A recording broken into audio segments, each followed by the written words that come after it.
Mid-innings umpires Neil Bainton and Tom Lungley, as well as the two skippers for Middlesex, Stephen Eskenazi, and of course Essex Eagles, Simon Harmer. Simon, I believe you have the coin. Heads. Heads is called by Middlesex. We're going to have a bowl. Is that all right? Yeah. Thanks, Simon.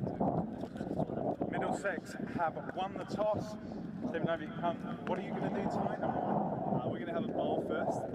Notoriously difficult ground to defend, so we think, skid on maybe under lights, potentially the second innings. We back our batting lineup to chase just about anything. And a difficult week in terms of the outcomes that you've had, but momentum can shift in this format very, very quickly.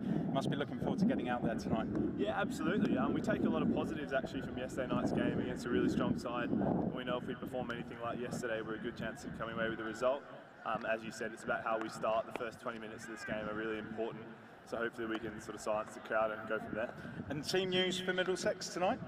Tillan Waluita comes in and Toby Rowland-Jones misses out. Wish you all the best, Stephen. Simon, over you come. A mixed bag of results this week, an emphatic win on Tuesday against Kent, slightly disappointing result on the road last night, but it must be great for the squad to get back to Fortress Chelmsford in front of a packed house. Yeah, looking forward to it. Hopefully we can go sort of 2 from 3 this week. Yesterday was disappointing, but the T20s come thick and fast, so water under the bridge. We know where we need to get better, and hopefully we can put that right tonight. And team news for the Eagles, any change? Same team as us as we played last night. Wish you all the best, Simon. Well, there you go, that's the toss. Middlesex have won, and they will have a bowl first.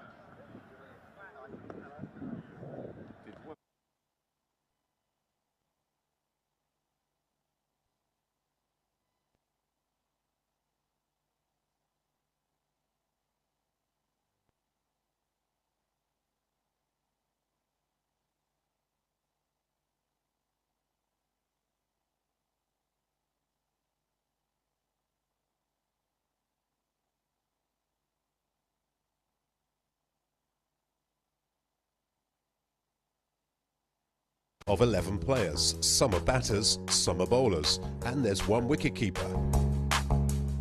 Both teams have a chance to bat and bowl. Look out for the coin toss. That's how they decide which team bats or bowls first. Each team has 20 overs to score as many runs as possible. The team with the most runs wins the game. 1 over is made up of 6 good deliveries from the bowler. To score runs, batters hit the ball and run between the stumps. If the ball reaches the boundary, it's 4 runs, and if it gets there without bouncing, that's a 6. While the batting team is scoring runs, the bowling team are trying to stop them and get the batters out by taking wickets. A few ways batters can be out are bowled, caught, run out, stumped, and LBW. Watch out for signals from the umpires, 4s, 6s, wickets, and these when a bad delivery has been bowled. Bad deliveries add runs to the batting team's score, and the bowler must bowl an extra ball. If you see the umpire doing this, the next ball is a free hit, and the batter cannot be out, bowled, caught, LBW, or stumped. And those are all the basics you need to know to get behind your team in this year's Vitality Blast competition.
Another dominant performance at home in the Vitality Blast saw Essex thrash Kent by 7 wickets with 27 balls to spare to see them fly up to 3rd in the table.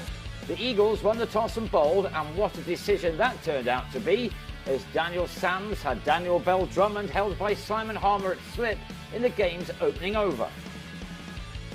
Ben Allison was given the ball for the 4th and grabbed 2 wickets for the cost of 3 runs. Tawanda Muaye picked out Sams in the deep, he holding on well in spite of the sun. And then Jordan Cox clipped to William Buttleman at short fine, which had Kent on 17 for 3 after 4 overs. And that immediately became 17 for 4. Sams again involved with the catch. Sam Cook miserly with figures of 1 for 3 from 2 overs. The Spitfires were neither spitting nor firing, as a total read 24 for 4 at the end of the 6 overs of power play. They then reached 55 for 5 at the halfway stage of their innings, Harmer with a stunning return catch to remove Sam Billings for 8. Alex Blake and Jack Leaning tried to lead a recovery for the visitors until the latter lost his head and was bowled by Matt Critchley, with a total now on 73 for 6 in the 13th over. 5 to go and the visitors had stuttered to 88 for 6, and that became 91 for 7 as Blake on 38 skied Sams to Paul Walter. Ball continuing to dominate bat as it had from the off.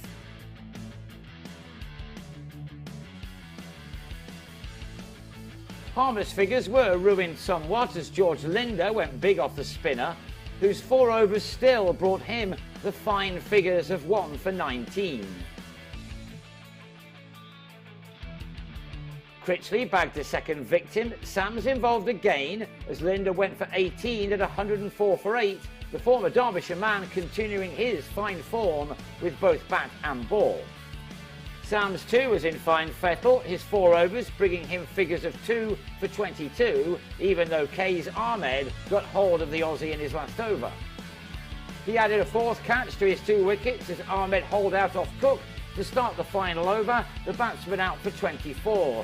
Cook's 4 overs saw him with figures of 2 for 14, Kent ending their 20 on 130 for 9. The Eagles' reply began with Buttleman playing out a maiden to Freddie Klassen, but Adam Rossington got things moving with a magnificently timed flick off his hip for 6.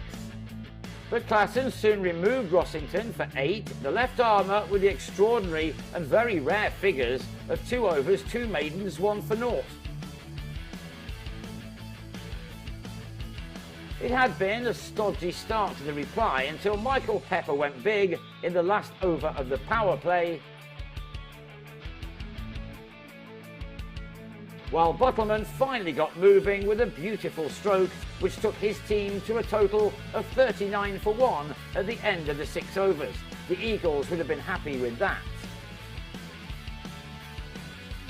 Blake then produced something quite brilliant in the deep to remove Buttleman for 15. It was hard enough to get to ball and keep it off the ground, never mind being able to claim a catch at the second attempt.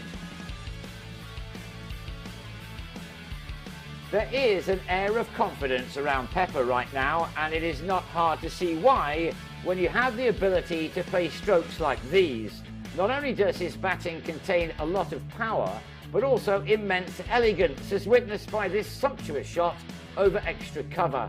With him easing to 45 off 25 balls, Essex had knocked off 75 of the runs required and still had 10 overs to go. The fiery Pepper was at another T20 50, his second at home this season and his 3rd overall, this one coming off only 28 balls in an innings which was at odds with the rest. He'd struck 2 4s and 4 6s.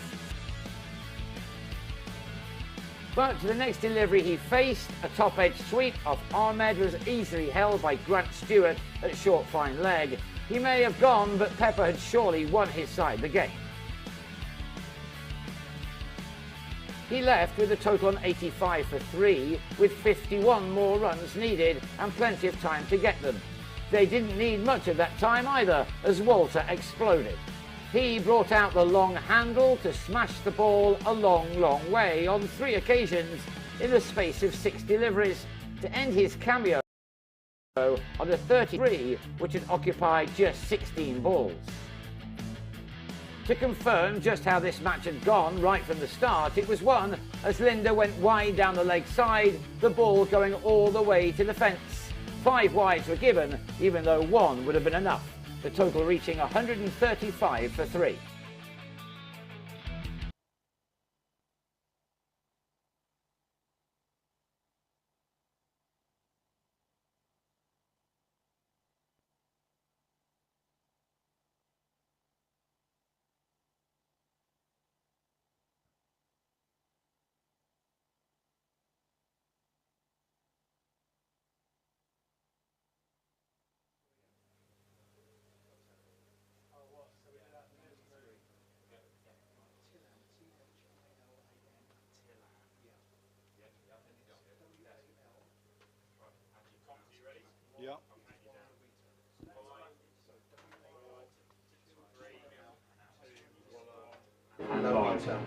Good evening and welcome to the Cloud County Ground here in Chelmsford on what is an absolutely lovely evening. It's a sort of evening that's made for T20 cricket, and I'm delighted to be joined here by Arfan Akram. Arfan, welcome. Dan, thank you so much. Equally excited. The weather's set, which is good, and we like a bit of a local rivalry as well. This is a local derby. It's Middlesex's second one in 2 games, and it should be an absolute cracker because the table is beautifully poised here. Essex are 4th in the table. They've won 3, lost 3 with 1 no result. That game at Bristol was washed out last Friday, so they're sitting on 7 points. But Middlesex are 7th in the table, but they're only a point behind. So the table is Surrey are running away with it. They're on 13 points. Somerset then are on 10 points, and then you've got a cluster of sides together. You've got Gloucestershire, Essex, both on 7 points, and then on 6 points you've got the Hampshire Hawks, Sussex Sharks, Middlesex, and then on 5 points Glamorgan. So it's a very tight group, isn't it, Arfan? Everyone's capable of beating everyone. Yeah, as we come to the midpoint, it's nicely set. As you rightfully said, a couple sort of maybe not running away with it, but I've got a nice lead, and there's a cluster, isn't there, that could be fighting for those other spots. So very excited to see how the next sort of 8 or 9 games go. Yeah, well, let's have some news on the toss. Middlesex have won the toss and they've inserted Essex. So Stevie Eskenazi has won the toss. The Essex side tonight will be Feroz Cushy, Adam Rossington, Michael Pepper, Matt Critchley, Paul Walter, Tom Westley, Simon Harmer, Shane Snater, Aaron Nijjar, Ben Allison and Sam Cook, and that's the same side as last night, I believe, isn't it? Yeah, absolutely is. I think the simple philosophy of homegrown players and trying to give those youngsters an opportunity under pressure environment is critical. So obviously from an Essex perspective, very excited to see how those youngsters come through and perform today. And with Harmer and Nijjar in the side, I should imagine it's going to be pace off tonight, isn't it? It's going to be, let's get the pace off the ball pretty early. Yeah, actually, to be fair, and Critchley as well, the 3 have bowled relatively well. I think they've also got a really good seam attack with Cook and Young, Allison. I think they've been pretty awesome. And then obviously Shane Snater, so a good balanced side. Yeah, Allison got 3 for last night, didn't he? And I think Critchley got 3 for as well last night. So they both bowl well. The Middlesex side is a couple of differences. There's Adam Rossington. Sorry, we'll just go back to the Essex side. There's Rossington. Ben Allison, number 65. And wicketkeeper Adam Rossington. Number 23, Feroz Cushy. Number 19, Michael Pepper. Number 20, Matt Critchley. There's Michael Pepper. He's been in fine form for Essex this year. He's the danger man. Matt Critchley, signed from Derbyshire this year, over the winter. Paul Walter, he's been fantastic in the 4-day game, hasn't he? He's scored runs and very distinctive character with the size of him. Well said, yeah. It's excited to see him smoke a few today. Tom Westley there, 4-day skipper. Simon Harmer, possibly the best overseas signing by any club of all time. Yeah, that's a strong case that, I agree with that. Aaron Nijjar, I think we'll see him open the bowling. They tend to use him to open the bowling, don't they? So it'll be interesting to see. Yeah, him and Eskenazi would be a good battle up front. And there's Adam Rossington, who's ex-Middlesex himself, so he'll be around. The Middlesex side tonight, it will be Stephen Eskenazi will skipper the side. He's been a dangerous customer at the top of the order. He's got some runs this year. There he is. Opening with him, we imagine, will probably be Max Holden, who's a Cambridge lad from Cambridge Granter, like Michael Pepper. And I'm sure there'll be some bants going there. Joe Cracknell, one of the North Middlesex guys who've come into this Middlesex side, who they've been a fantastic talent pipeline for them. Jack Davis from the west of London, from Reading, I think he's from Reading Cricket Club.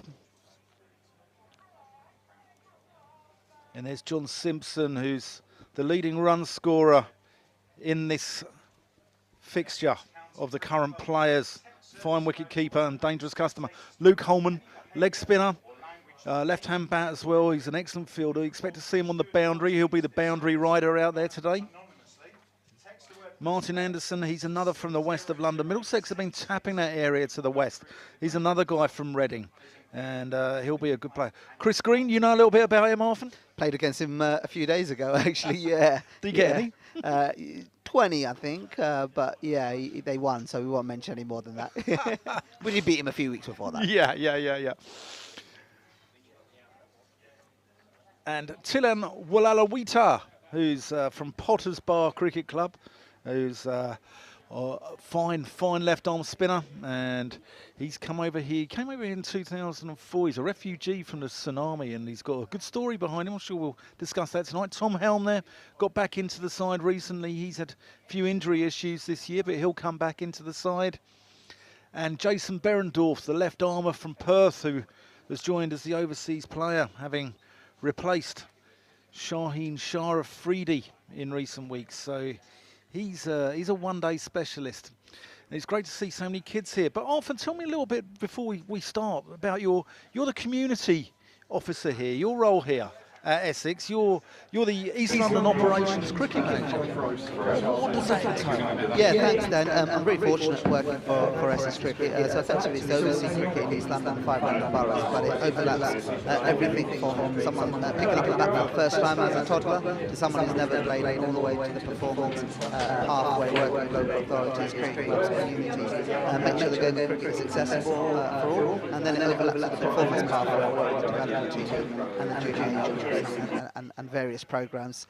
Based out of Leighton Hub, a new urban hub that was built in 2019 at the iconic Leighton County Ground.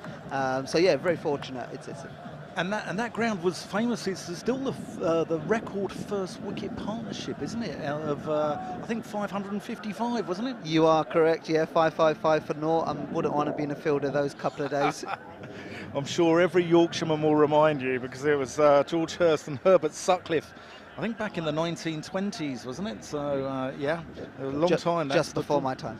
Yeah, well, I was just a young lad then, often. But here come the sides anyway. So Adam Rossington and Feroz Kushi are going to make their way to the middle. And Feroz Kushi's one of your lads from Wanstead, isn't he? Yeah, Wanstead Cricket Club? Absolutely. Joined us as an 8-year-old, really talented batsman. And just gone on to do quite a lot, really. He's been so consistent in second 11 the last few weeks and earned his right to be playing tonight. And yeah, since joining us, he actually joined Chingford, played there the last couple of years. And I believe he's joined Fires and Aronians Cricket Club for this season. So very excited for him, very excited for his family, and hopefully, fingers crossed for him, he can score some runs today. Well, we're going to see Jason Berendorf open up the bowling. The rangy left-arm seamer, born in Camden, New South Wales, but he was brought up in Canberra. And he's played 9 T20 internationals for Australia and 11 one-day internationals. And his younger brother, Luke, represented Australia at handball, so he's a sporty family there. So, but he's one of those T20 players who's gone around the world, good IPL career, Mumbai Indians, Chennai Super Kings, Royal Challengers, Bangalore. Here he comes. First ball of the game to Rossington. As Rossington plays it out to mid-on. Mid-on and mid-off quite deep there, but they don't take on the single. Rossington against his old county, Middlesex. Joined here from Northants beginning of the season. He's been a good asset to you guys, hasn't he? Yeah, he has actually. He's obviously that sort of finished article, experienced cricketer you're looking at within a young team to balance it out. Very much liked within the changing rooms. Has quite a lot to offer. He's got someone who's got really good knowledge and experience. Here's Berendorf into the stumps. And Rossington just works that one onto the leg side. They're thinking about 2. Cushy was on for that, but Rossington refused the single. And the ball goes into the gloves of John Simpson. Yeah, just a little bit of shape early on. So I think Rossington and Cushy will probably have a chat about that. Just a little bit coming back into the pads. The white ball does swing for a little bit, doesn't it? And then it just goes after about 4 or 5 overs. It's just gone then, isn't it? And they actually throw it into the ground to try and soften it up, don't they? That's the ploy, isn't it? Yeah, it sort of has a theme, isn't it? Early on, let's see if it swings, get it 4, and if it does, then obviously get that slip in as Middlesex has done. If it doesn't, then you go into defence mode and try to get that ball as soft as possible to minimise boundary hitting later on. Berendorf approaching the crease, and Cushy plays it out to mid-off. He wants the single again. Rossington doesn't fancy it. Bit of a wild throw there. Doesn't go into the gloves cleanly of John Simpson. Yeah, I suppose he's a really fit young man, isn't he? And his sort of mantra, if you like, is pushing singles and 2s and hopefully get a bit of spot. I think Rossington's obviously a bit more experienced. He knows the 2 good fielders at mid-on and mid-off. Berendorf in, and Cushy lets that one go through to the gloves of John Simpson. Welcome tonight if you're joining us on the stream, if you're joining us on the Essex Eagles live stream, where we're available to watch via the Essex Cricket website and Essex Cricket TV YouTube channel. And a big welcome to our Vitality Blast sponsor, the Woodland Group, who would like to thank for their wonderful support during the season. And remember, also Trade Nation, every 6 scored this season by Essex, that the partners Trade Nation will donate 50 quid to the Essex Cricket Foundation. It's going to be an expensive night, isn't it? There's Berendorf, and that's nicked that, I think, and Simpson's dropped it. Oh, we don't see that often. You just beat me to it. One of the best glovemen in county cricket, to be honest. He earned his right to play for England last summer against Pakistan. I'm relatively surprised with that. I'm flabbergasted. I mean, there's always this debate, isn't there, about Simpson folks. I mean, London has got 2 world-class wicket keepers there, and you know, I think that Simpson, you know, it's like the Peter Shilton, Ray Clements scenario, isn't it? There's Berendorf in to Rossington, who punches that one into the offside off the back foot. They are thinking about 2 here. He's got that into the gap. Luke Holman does the fielding for Middlesex, and that's a let-off there. Yeah, big let off, and hopefully for throws as well. He can take the opportunity now. He's a young player, really fighting his way into this team. So fingers crossed. You always need a bit of luck, as they say, and perhaps this is his opportunity. Essex fans will resonate with the Simpson folks debate, won't they? Because he's a Frinton-on-Sea lad, and he came from, was it Colchester and East Essex Cricket Club? That's correct, yeah. Ben Folkes, I think he's obviously had to make a decision when James Foster, a fellow Wanstead lad, had to, well, still playing, was performing at a peak, and fair play to Ben. You know, he's an excellent gloveman, and he's so deserved his opportunity or consistency now as England's #1. We're going to see Tom Helm bowling from the River End as he comes in, and Cushy works that one out to mid-on and scampers through for a single. Score 5 for none.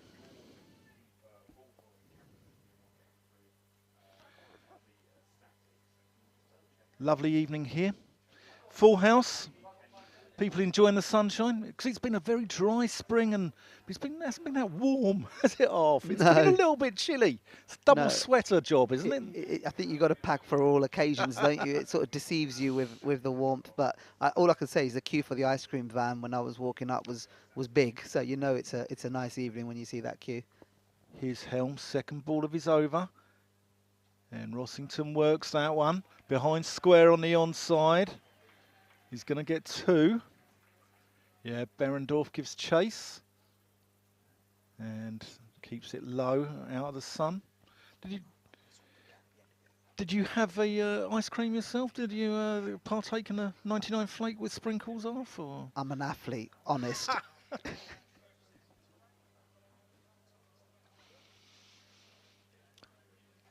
Here's Helm up the hill. Rossington plays a nice firm shot down the ground. That's well fielded there. I think that's Eskenazi there at mid-off. Yeah. And it's a good bit of fielding.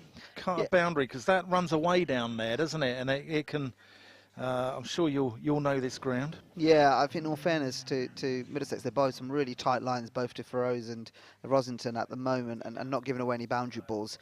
So I think a bit of pressure now. Will Feroz look for that boundary option in the second over of the power play? The power play is crucial, isn't it? You know, 6 overs of carnage at the beginning. Here's Helm into Cushy. Works that one out to Luke Holman at deep mid-wicket, and that's one. So, covered a game last night down at Bristol. I covered the West Country Derby, and Miles Hammond in the power play, first over the game, has got 24, including 2 dot balls. So it shows how important that fast start is, isn't it? And, you know, I think you're looking at, I mean, what would you say is a pass score in the power play? you want to get to 50 plus, don't you, with minimum wickets lost, you know, maybe 1, maximum 2. Helm approaching the crease. Languid run up. And again, bowls that tight line. Doesn't give anything, no width. No room for Rossington to swing his arms, get his levers going. 9 for none. Yeah, I think it's a clear ploy. They're bowling really tight into his thigh pad and not really giving any, well, not full, relatively slightly back of a length.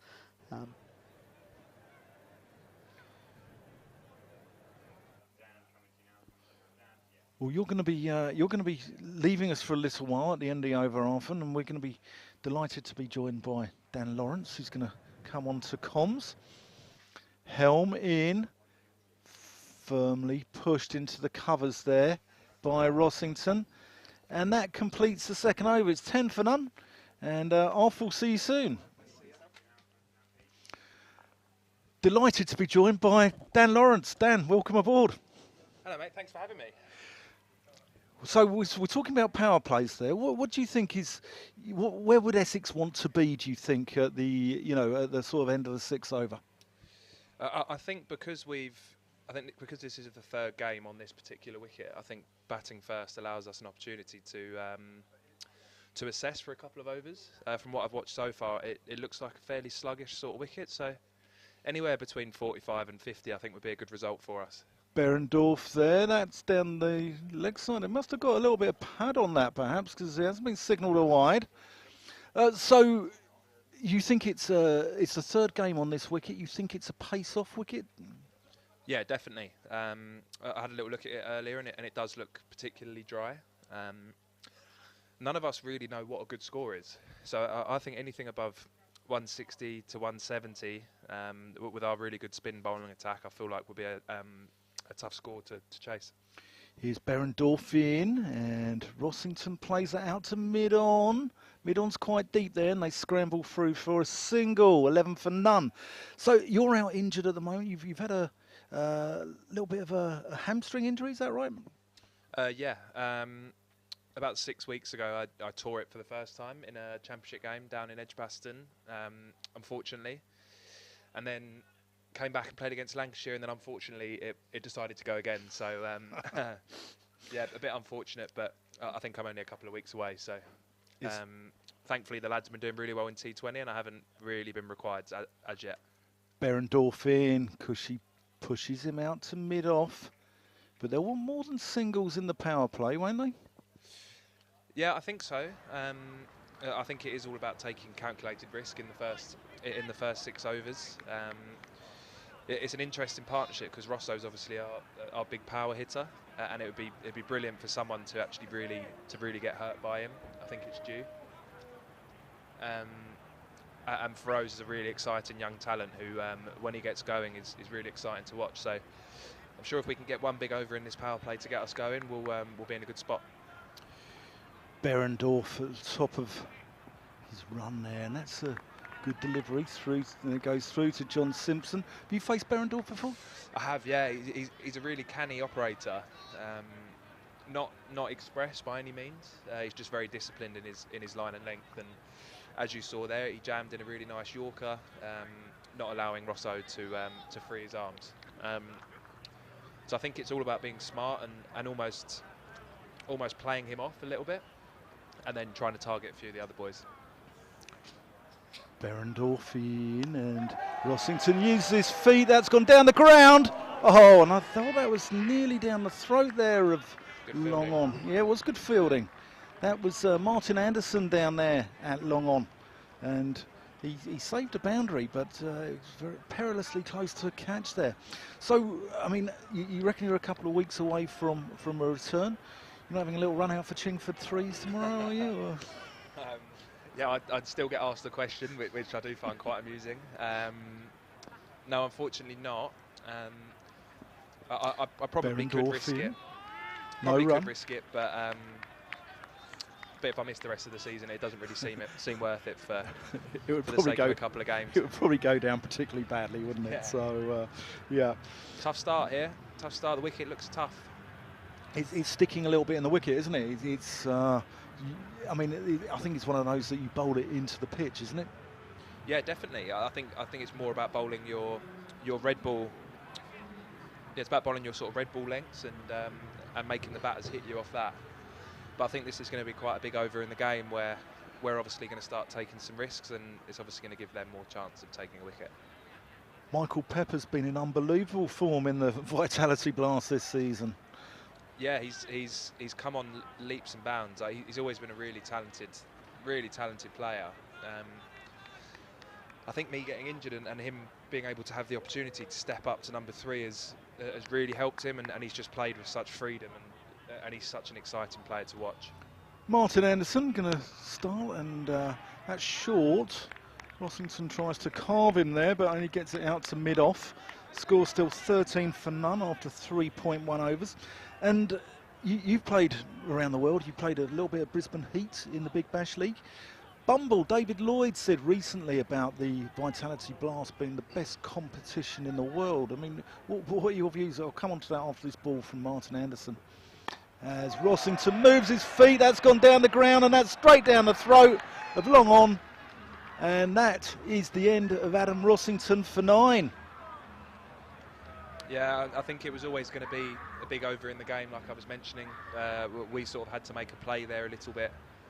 But again, it's good bowling, and it was a good field, and unfortunately he's hit it straight down his throat. But like we were just speaking about, Michael Pepper comes in now, and hopefully he can really get the innings going. Yeah, he's a dangerous customer. Cambridge lad, he'll know Max Holden at Middlesex quite well, won't he? He's Cambridge Granta Cricket Club, I think, which, you know, it goes to show these cricket clubs around, like Cambridge Granta in the East Anglian Premier League, developing, and the Essex have developed so many. You're from Chingford, Jamie Porter's from Chingford, Nick Brown's come through local cricket clubs there. Middlesex are the same now. They've gone down the Essex model with a number coming from North Middlesex Cricket Club in Ethan Bamber, Joe Cracknell, Luke Holman. It's great to see these clubs developing their youngsters, isn't it, Dan? Yeah, it's something that us as a club take great pride in, actually. Trying to bring through as many lads from the academy as possible into our second 11 and then into our first 11. I think the couple of years that we've won the championship, we've had between 7 and 9 players that have all come through our academy, obviously with the help of our South African mate Simon Harmer. Anderson into Pepper, big shout for LBW first ball. That's turned down there. I think that's Tom Lungley down that end. Or is it? No, I think it's, yeah, it's Tom Lungley at that end. Umpires tonight, Tom Lungley and Neil Bainton. Match referee Phil Whittaker. So carry on. Yeah, so, I mean, I think it's great. And it also, there's a camaraderie there, isn't there, with, you know, if you all come through the same league, there's a bit of banter, I'm sure, between the boys. Yeah, definitely. Let's wait till this ball. Anderson in, and that's all! Driven firmly by Pepper. Extra cover. And it's gone all the way to the... No, it hasn't gone all the way to the fence. It's just been pulled back. And they're going to get 3 runs. I think that's Jack Davis out there. Extra cover. Could be a big drop, that. Yeah, it's big effort. Good effort. But perhaps a taller man might have got there, perhaps. But, yeah. Yeah, so anyway, as I was saying, I think, yeah, you're spot on. I think as a group, we're very, very close. And I think when games of cricket do get tough... Anderson into Cushy. That's a nice shot down the ground there. Is he going to get 4 for that? It's a lovely shot all along the deck. And that is 4 runs.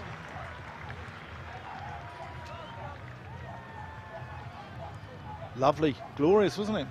Yeah, brilliant shot. You'd have been pleased with that, wouldn't you? Certainly would have done, yeah. I wouldn't have been hitting it there. No, brilliant. I'm hoping that Feroz really gets going tonight. He's such an exciting young player. Well, here he is about to face the final ball from Martin Anderson. Works it to mid-wicket. They take a quick single, but they scamper through. Both very quick between the wickets, these two.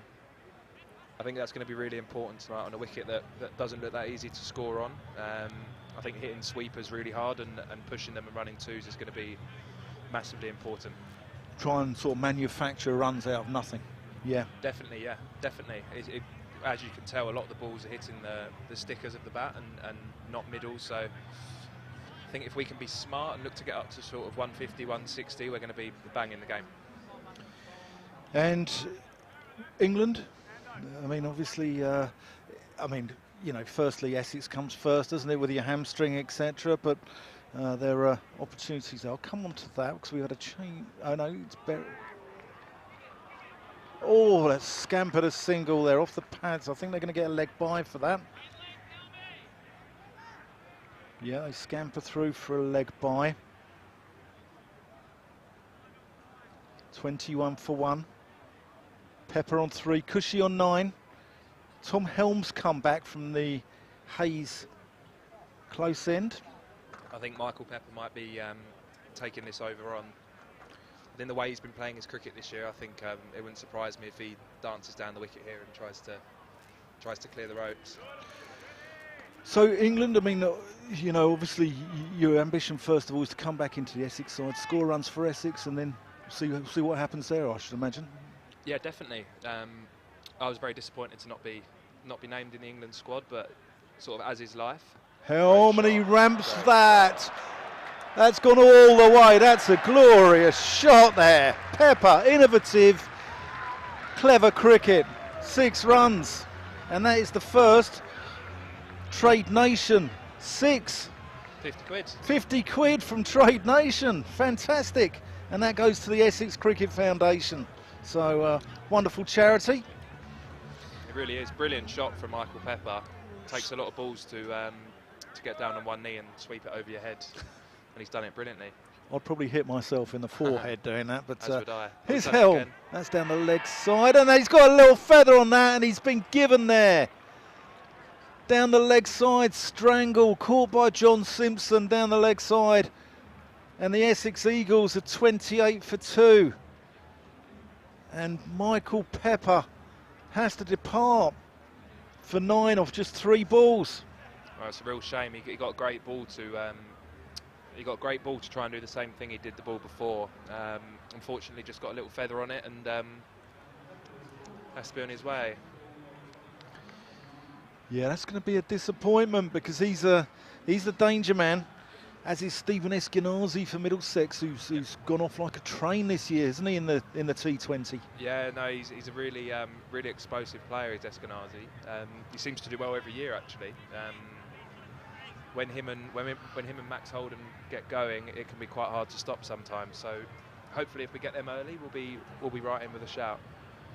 That brings Matt Critchley to the crease, who's signed over the winter from Derbyshire. He's a leg spinner. He can bat, he can field. He does all the aspects of the game so well, doesn't he? Yeah, he's been so impressive, Critch. Reads the game brilliantly. He's been a lovely asset to our squad. Here he is facing his first ball from Tom Helm and just nurdles that one into the leg side.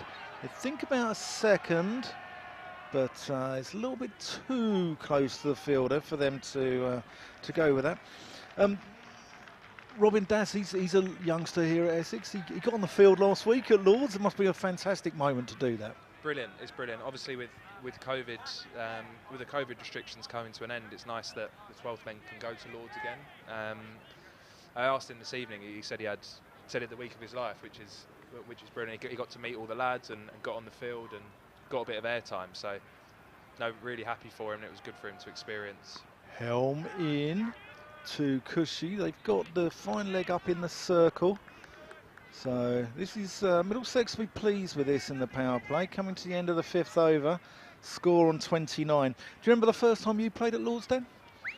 I think I played in a Bunbury game actually when I Okay. was 14 or 15. No, it's so special every time you turn up, and when the crowd gets going on a Thursday or Friday night, it really is a privilege to be involved in.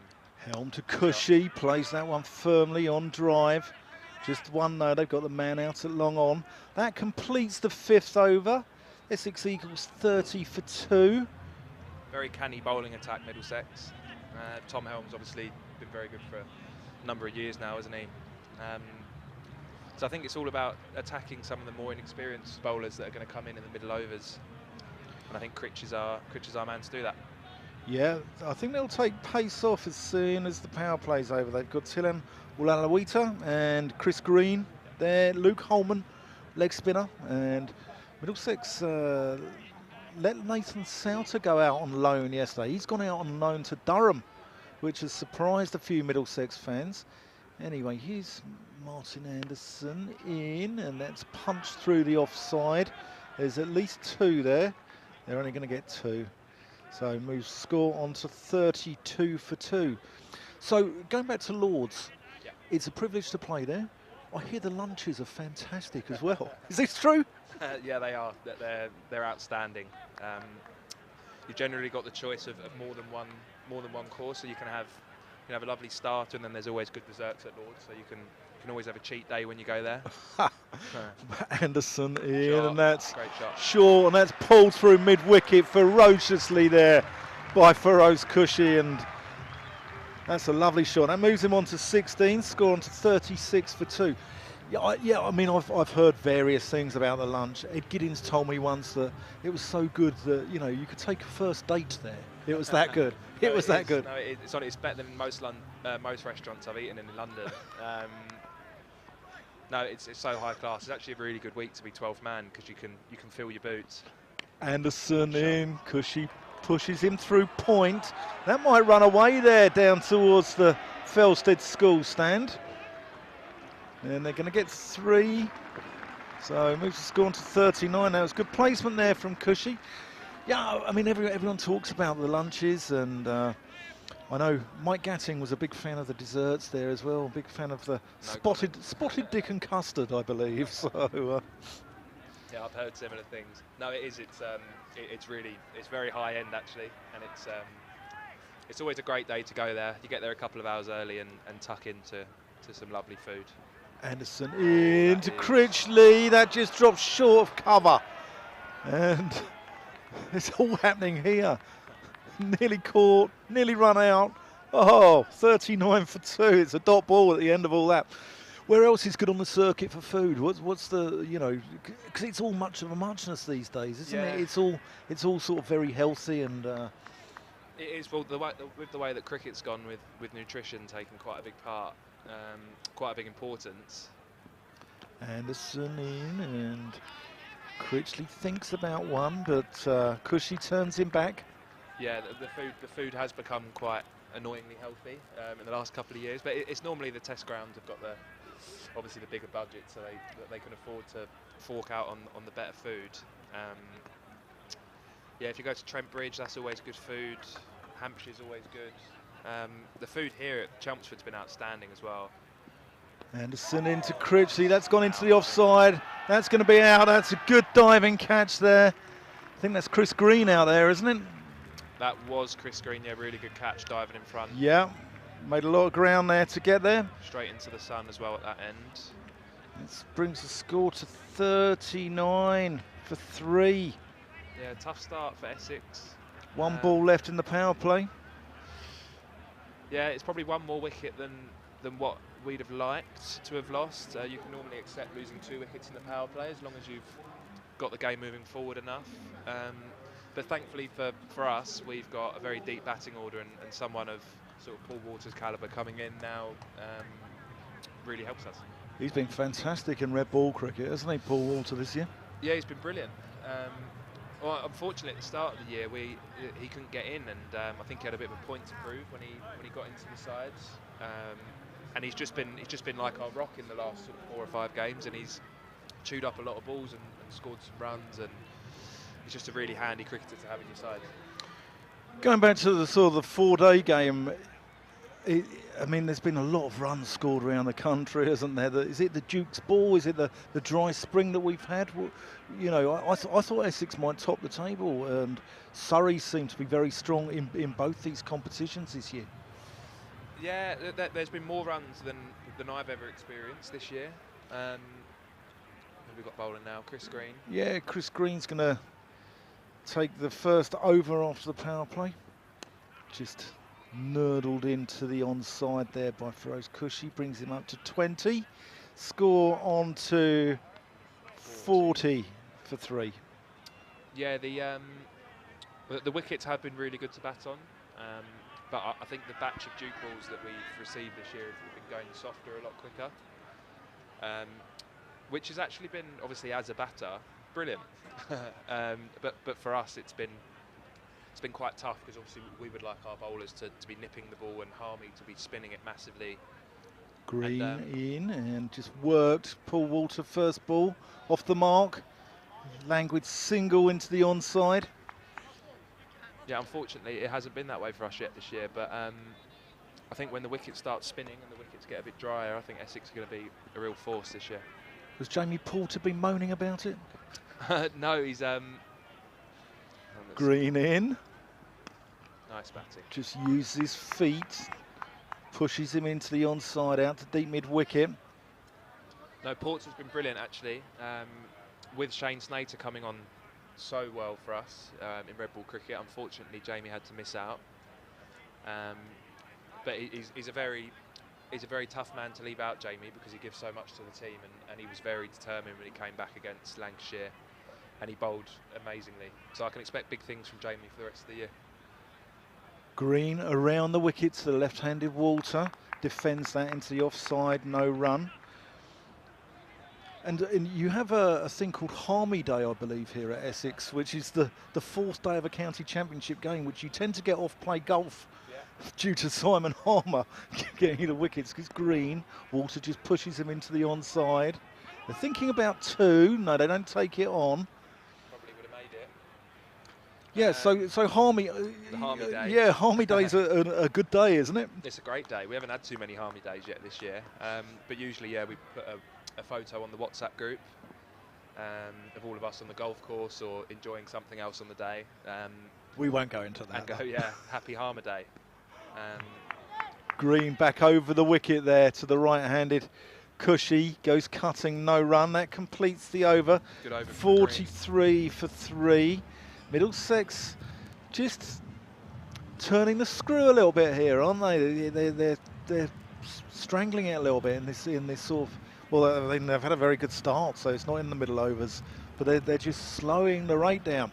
They are, yeah, and it's a really tricky time to bat in the middle overs sometimes in 2020 cricket, to know whether to stick or twist sometimes. When you're in this situation, you know, how do you sort of look at a past score here? I wouldn't even go as far as just looking bat. at You the overall score. just take every ball as it comes. I'd pick a bowler in their opposition and really try and target them. I think this is a great matchup for Paul, actually, a left-arm spinner bowling into his arc. Tilam Walalawita drops it short. Walter pulls him into the onside behind square, but he's only going to get 1. Good bit of fielding down there. Tilam Walalawita is a Sri Lankan refugee, came over here in 2004, just been given UK citizenship and come through Potters Bar Cricket Club, where Rishi Patel got 130 for them last weekend, once of this parish. And good player, Rishi Patel, Leicestershire now. Here's Tilan around the wicket. Cushy punched him into the offside, runs the first one quickly. They think about 2. But Max Holden out there is good boundary rider. Holden and Holman they use as the boundary riders generally, Middlesex. And sure there'll be a few Essex fans out there giving them a few words on the Friday evening. Walter pulls that one into the onside. Yeah, it tends to get a bit lively here on a Friday night, doesn't it? It does. It's brilliant, isn't it? The full crowd tonight at Chelmsford, and even though we only hold 4,500 to 5,000 people here, it can sometimes feel like a lot more than that.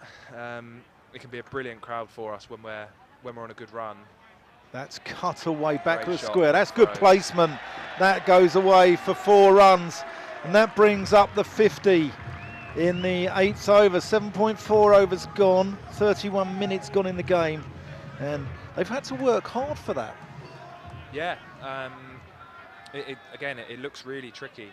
Every time we've tried to play a really big shot, we've managed to lose a wicket. So Feroz playing really sensible cricket is helping us.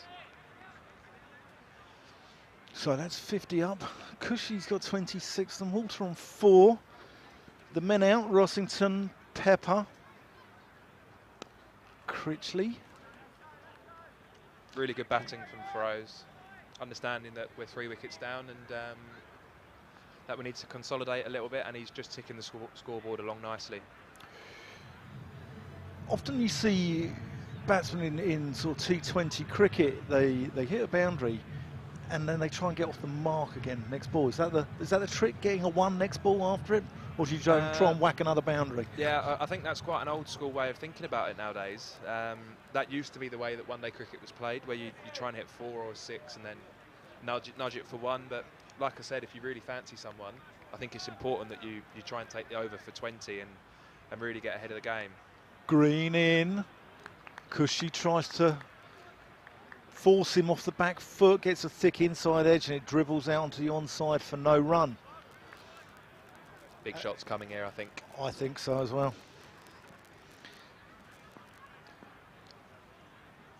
Lovely evening here at Chelmsford. Crowd bathed in sunshine. Chris Green in. Cushy just works him into the onside. They think again about a second, but they don't take it on. Just a reminder that tickets are still remaining for the last 4 games in this year's Vitality Blast. We're going to see you get a run out, Dan. Can they come and see you? Potentially. Best case scenario, I might be able to play one of the games before the next championship game. Flicked off his legs there for 1. That goes out to Martin Anderson, who's out at deep mid-wicket, and you've got Jason Berendorf around the corner there as well. Right hand, left hand combinations here are always quite difficult to bowl at. Yeah, it certainly is. Green in, that's gone down the ground, and that's bisected the fielders, and that's going to be 4 runs. That's a lovely shot. Used his feet well there, didn't he? Yeah, lovely shot. It always felt like Feroz was going to try and take down the off spin of that ball. Very clever batting, and he's showing everyone just how well he can play. He's Green. Oh, and that's short, and that's gone all the way. No, it hasn't. He's going to go for 4, 1 bounce. Misjudged that one. It's going to go 1 bounce. There's still 4 runs. And a reminder that the Woodland Group, who are the shirt sponsor and our Vitality Blast sponsor here, they're donating £1 for every run scored by the Eagles. The money raised going to Penathlon charity, who give thousands of young people with disabilities and special educational needs every year the opportunity to take part in competitive sport, and fantastic cause it is as well. Green, been hit for a couple of 4s here by Cushy. He'll want to get the upper hand back. Here he comes in over the wicket, tries to force it, but only goes into the gloves of John Simpson. Big spin, which is actually not a bad sign for the Essex boys in the change room now. Chris Green's not usually a big turner of the ball, and if he's beating Feroz on the inside edge, it's obviously a sign that the pitch is very well used. Simon Harmer will be licking his lips like Mike Gatting with the spotted dick and custard, won't he? So certainly will be. Yeah, so it wouldn't surprise me this over if Paul tries to target the deep mid-wicket boundary. It's a bit of a free hit for him at the moment. Yeah, ball turning into him. Tillen comes over the wicket and he gets it right up there, actually. It was well bowled, got it right in the block hole, but Walter gets it out to mid-wicket and they take a single. 62 for 3. 9.1 overs gone.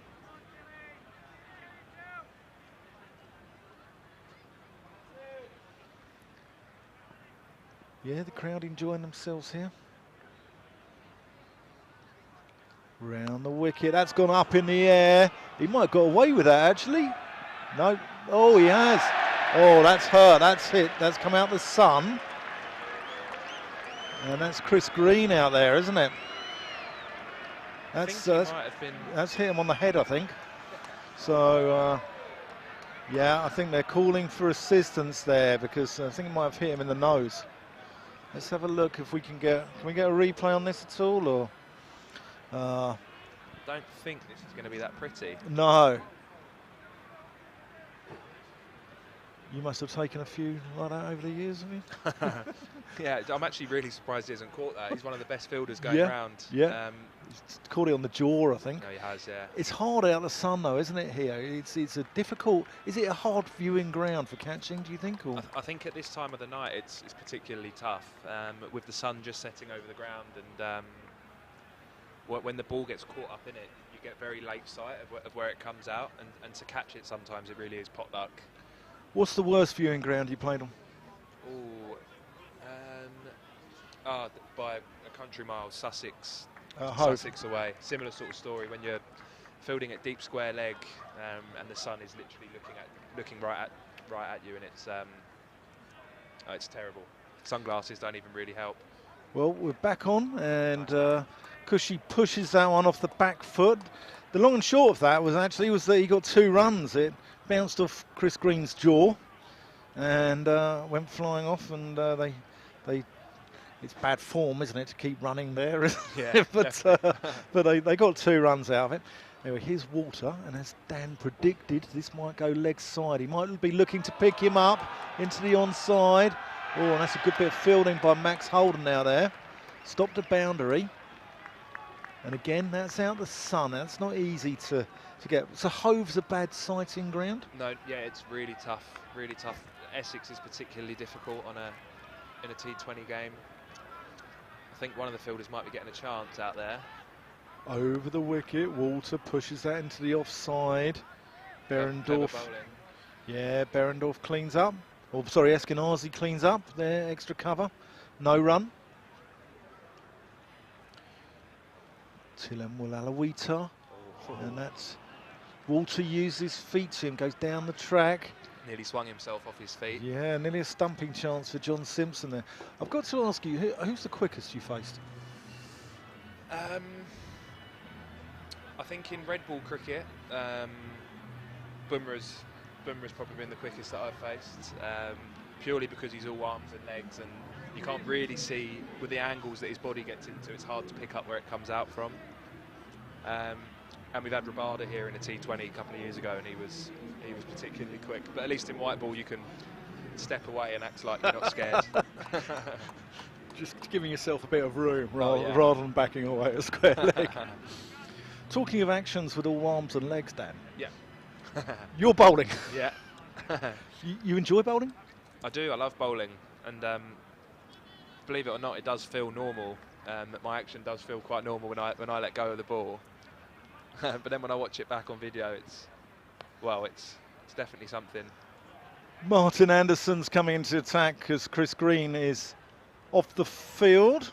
Score is 68 for 3. That's been 67 for 3 at the halfway stage. Now 68 for 3. Walter's on 8, Cushy's on 40. I think Essex are actually doing quite well here. I know the scoreboard wouldn't necessarily suggest that, but it really is a tough wicket, and these two have put on quite a nice little partnership. They say in T20 cricket that you look at the score at the end of 12th, is it? And then you double it from there. So, yeah, I mean, they're looking at about 160, as you said. That's a thick outside edge, and that's going to run away through the vacant slip area, and that's going to take the score into the 70s. 72 for 3. They're the best runs, them ones. When you nick it past the keeper and it goes for 4, that's brilliant. Only the best of us can get them down there. No, it's fantastic. It's always a good feeling. Good intent from Paul though, trying to give himself room and hit it over cover. Anderson approaching the crease. Walter pulls him, only gets it out to long on though. That's Stevie Eskenazi there doing the fielding, Middlesex captain. And what a fantastic vitality blast he's had. Started off with a blistering 89 against Gloucestershire at Radlett. And he got runs last night as well in the game against Surrey, London derby. Here's Anderson, and that is down the leg side. That's going to be a wide. I think that's is that the first wide of the game? Middlesex's disciplines have been very, very good, and that is also another trick of T20 cricket, isn't it? It's, you know, not to give away, because it's not only the extras, it's the extra balls as well that comes into it. Yeah, it's the extra balls that really hurt you. There's nothing worse as a fielding side when... That's the top edge, that's up in the air. Oh, and that's another drop there. Tilam Walalawita down at fine leg. I don't think he picked that up at all. He didn't move towards it. And that seems to be another life. Cushy scrambles 2 there. Score goes on to 76 for 3. Cushy dicing with his wicket here, but he's on to 42. He's still there. And, you know, you've got to sometimes... Yeah, you've got to ride your luck sometimes. Anderson bouncer again. Has that gone? Yeah, that's gone overhead heights. That's signalled a wide. So that's the second wide of the innings. And Middlesex need to just keep their cool here, because it's starting to run away from them. It's starting to unravel a little bit. And Stevie Eskenazi just going to have a little word with Martin Emerson, having a little word with his bowler. And that's good captaincy, isn't it, Dan? No, very good captaincy. You can see how he was... thick outside edge. That's gone down for 4 runs. Sorry, I thought that was a fielder there, but it's Chris Green holding his jaw off the field. And again, the best type of runs. Swing hard and get it over the keeper. Brings Feroz onto a really good 46 so far. I know he's had a couple of chances, but I don't think you're ever going to score perfect runs on this type of wicket. So hopefully he can clear the ropes again and get himself to, I'm guessing, his first T20 50. I think we might see Luke Holman here. The pace off the ball seems to have worked. And Anderson goes in, and that's pulled fiercely. And that is a diving effort out on the boundary, but goes through the fielder. And that goes for 4 runs, much to the delight of the patrons here in the crowd on this Friday night at Essex. That's a long boundary out there today, isn't it? A very long boundary. Really good effort by the fielder there. You can't really blame him. But brilliant 50 from Feroz. Taking his opportunity when he gets a chance in the team, and I suppose that's what it's all about. Another local lad as well. Yeah, Feroz Cushy, there's his 50. 33 balls, 41 minutes, 7 fours. Striking at 143, and he'll be pleased with that. It's a good start. No, very good start. He's had a couple of chances, but like we said, just got to try and make the most of it. And Essex have built quite a nice platform now to really go after the remaining 9 overs. Tom Helm's going to come back from the river end up the hill, and he's going to be bowling to the left-handed Paul Walter, and that's wide. No, it's not given a wide, but Walter has a big booming drive which he misses.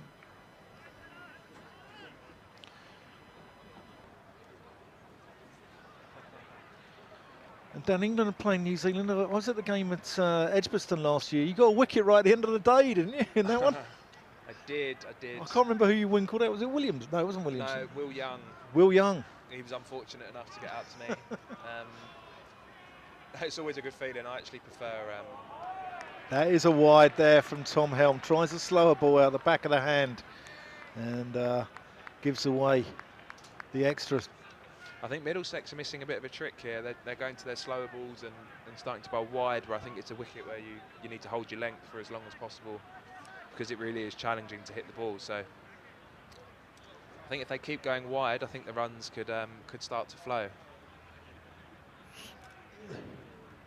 I'll come on to that in a minute. Helm in, and that was into the wicket. That's a good length, as you said.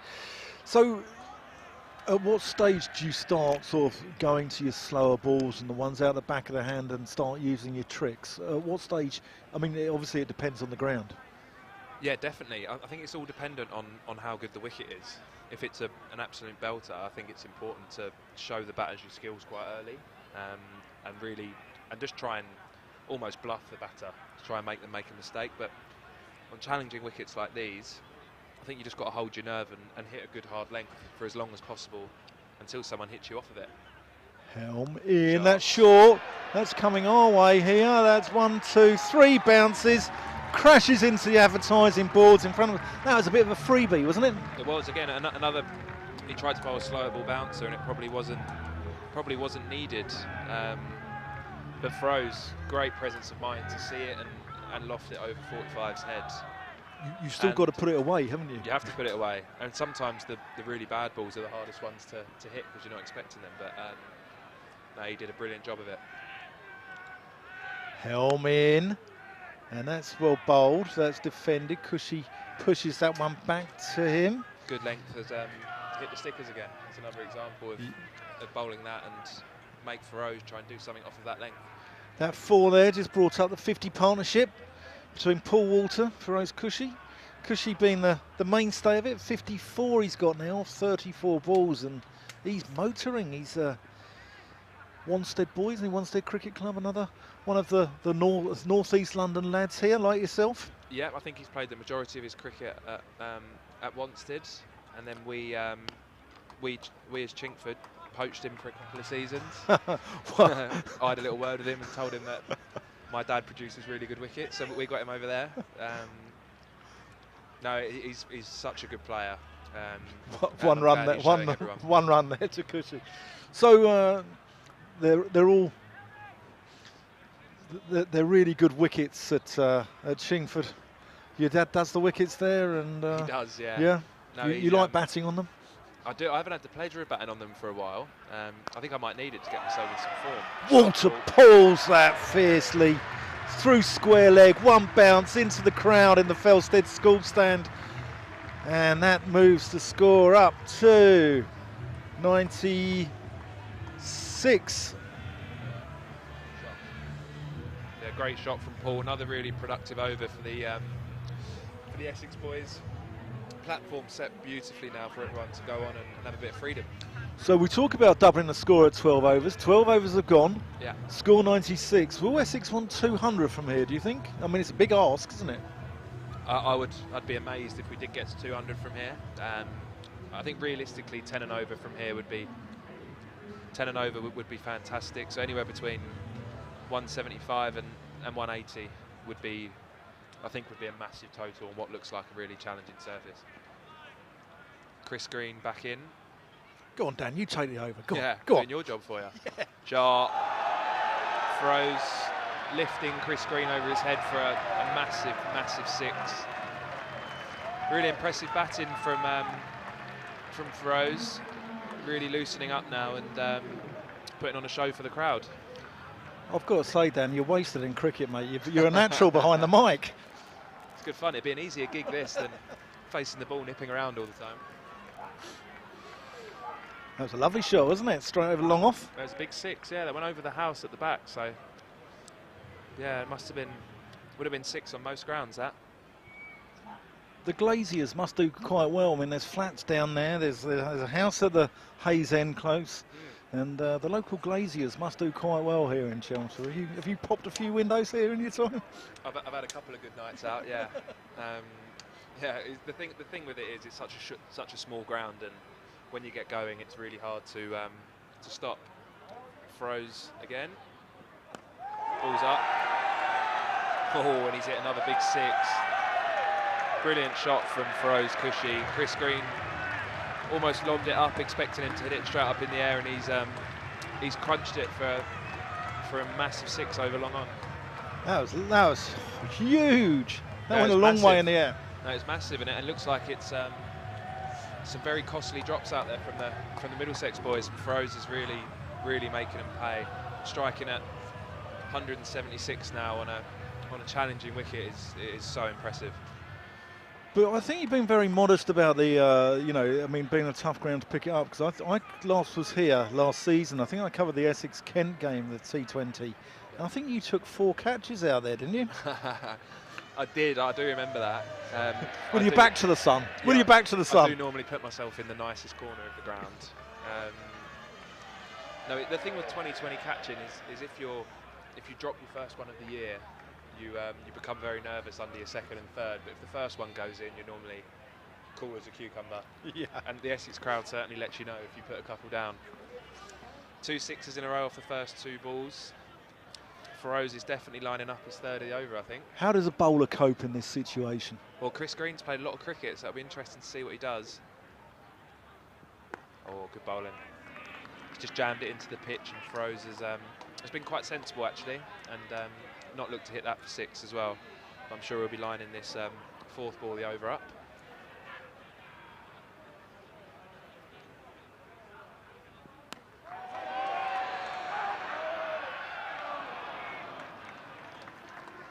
That's a wonderful catch out there at deep mid-wicket. Cushy doesn't want to go, and that's caught out at deep mid-wicket. Goes pulling, and a diving catch forward there. I think that is just Max Holden. Plucked it out of the ground, great catch. Yeah. But that, you tend to still take the fielder's word in that situation? Oh, 100%, yeah. Yeah, I think a lot of stuff has changed in cricket, isn't it? But I think that's one of the old traditional rules where if the fielder says it's out, you kind of have to walk off. But even in Australia? No comment. But yeah, fantastic knock from Feroz there. Only his 2nd game back into the team, and he's played potentially a match-winning innings. Yeah, certainly has. He goes for 67, caught by Max Holden off the bowling of Chris Green, and he was just starting to open up his shoulders. He was starting to look dangerous, and Middlesex will be pleased to see the back of him. Anyway, this brings in Tom Wesley. Played for England in the past. Just works that one. Yeah, big spin. Works that one round the corner on the 45 and picks up 2 to get off the mark. Tom Wesley, another from Cambridge, like Holden and like Michael Pepper. And he was spotted by Keith Fletcher all the way back in 2012. Here's Green into him.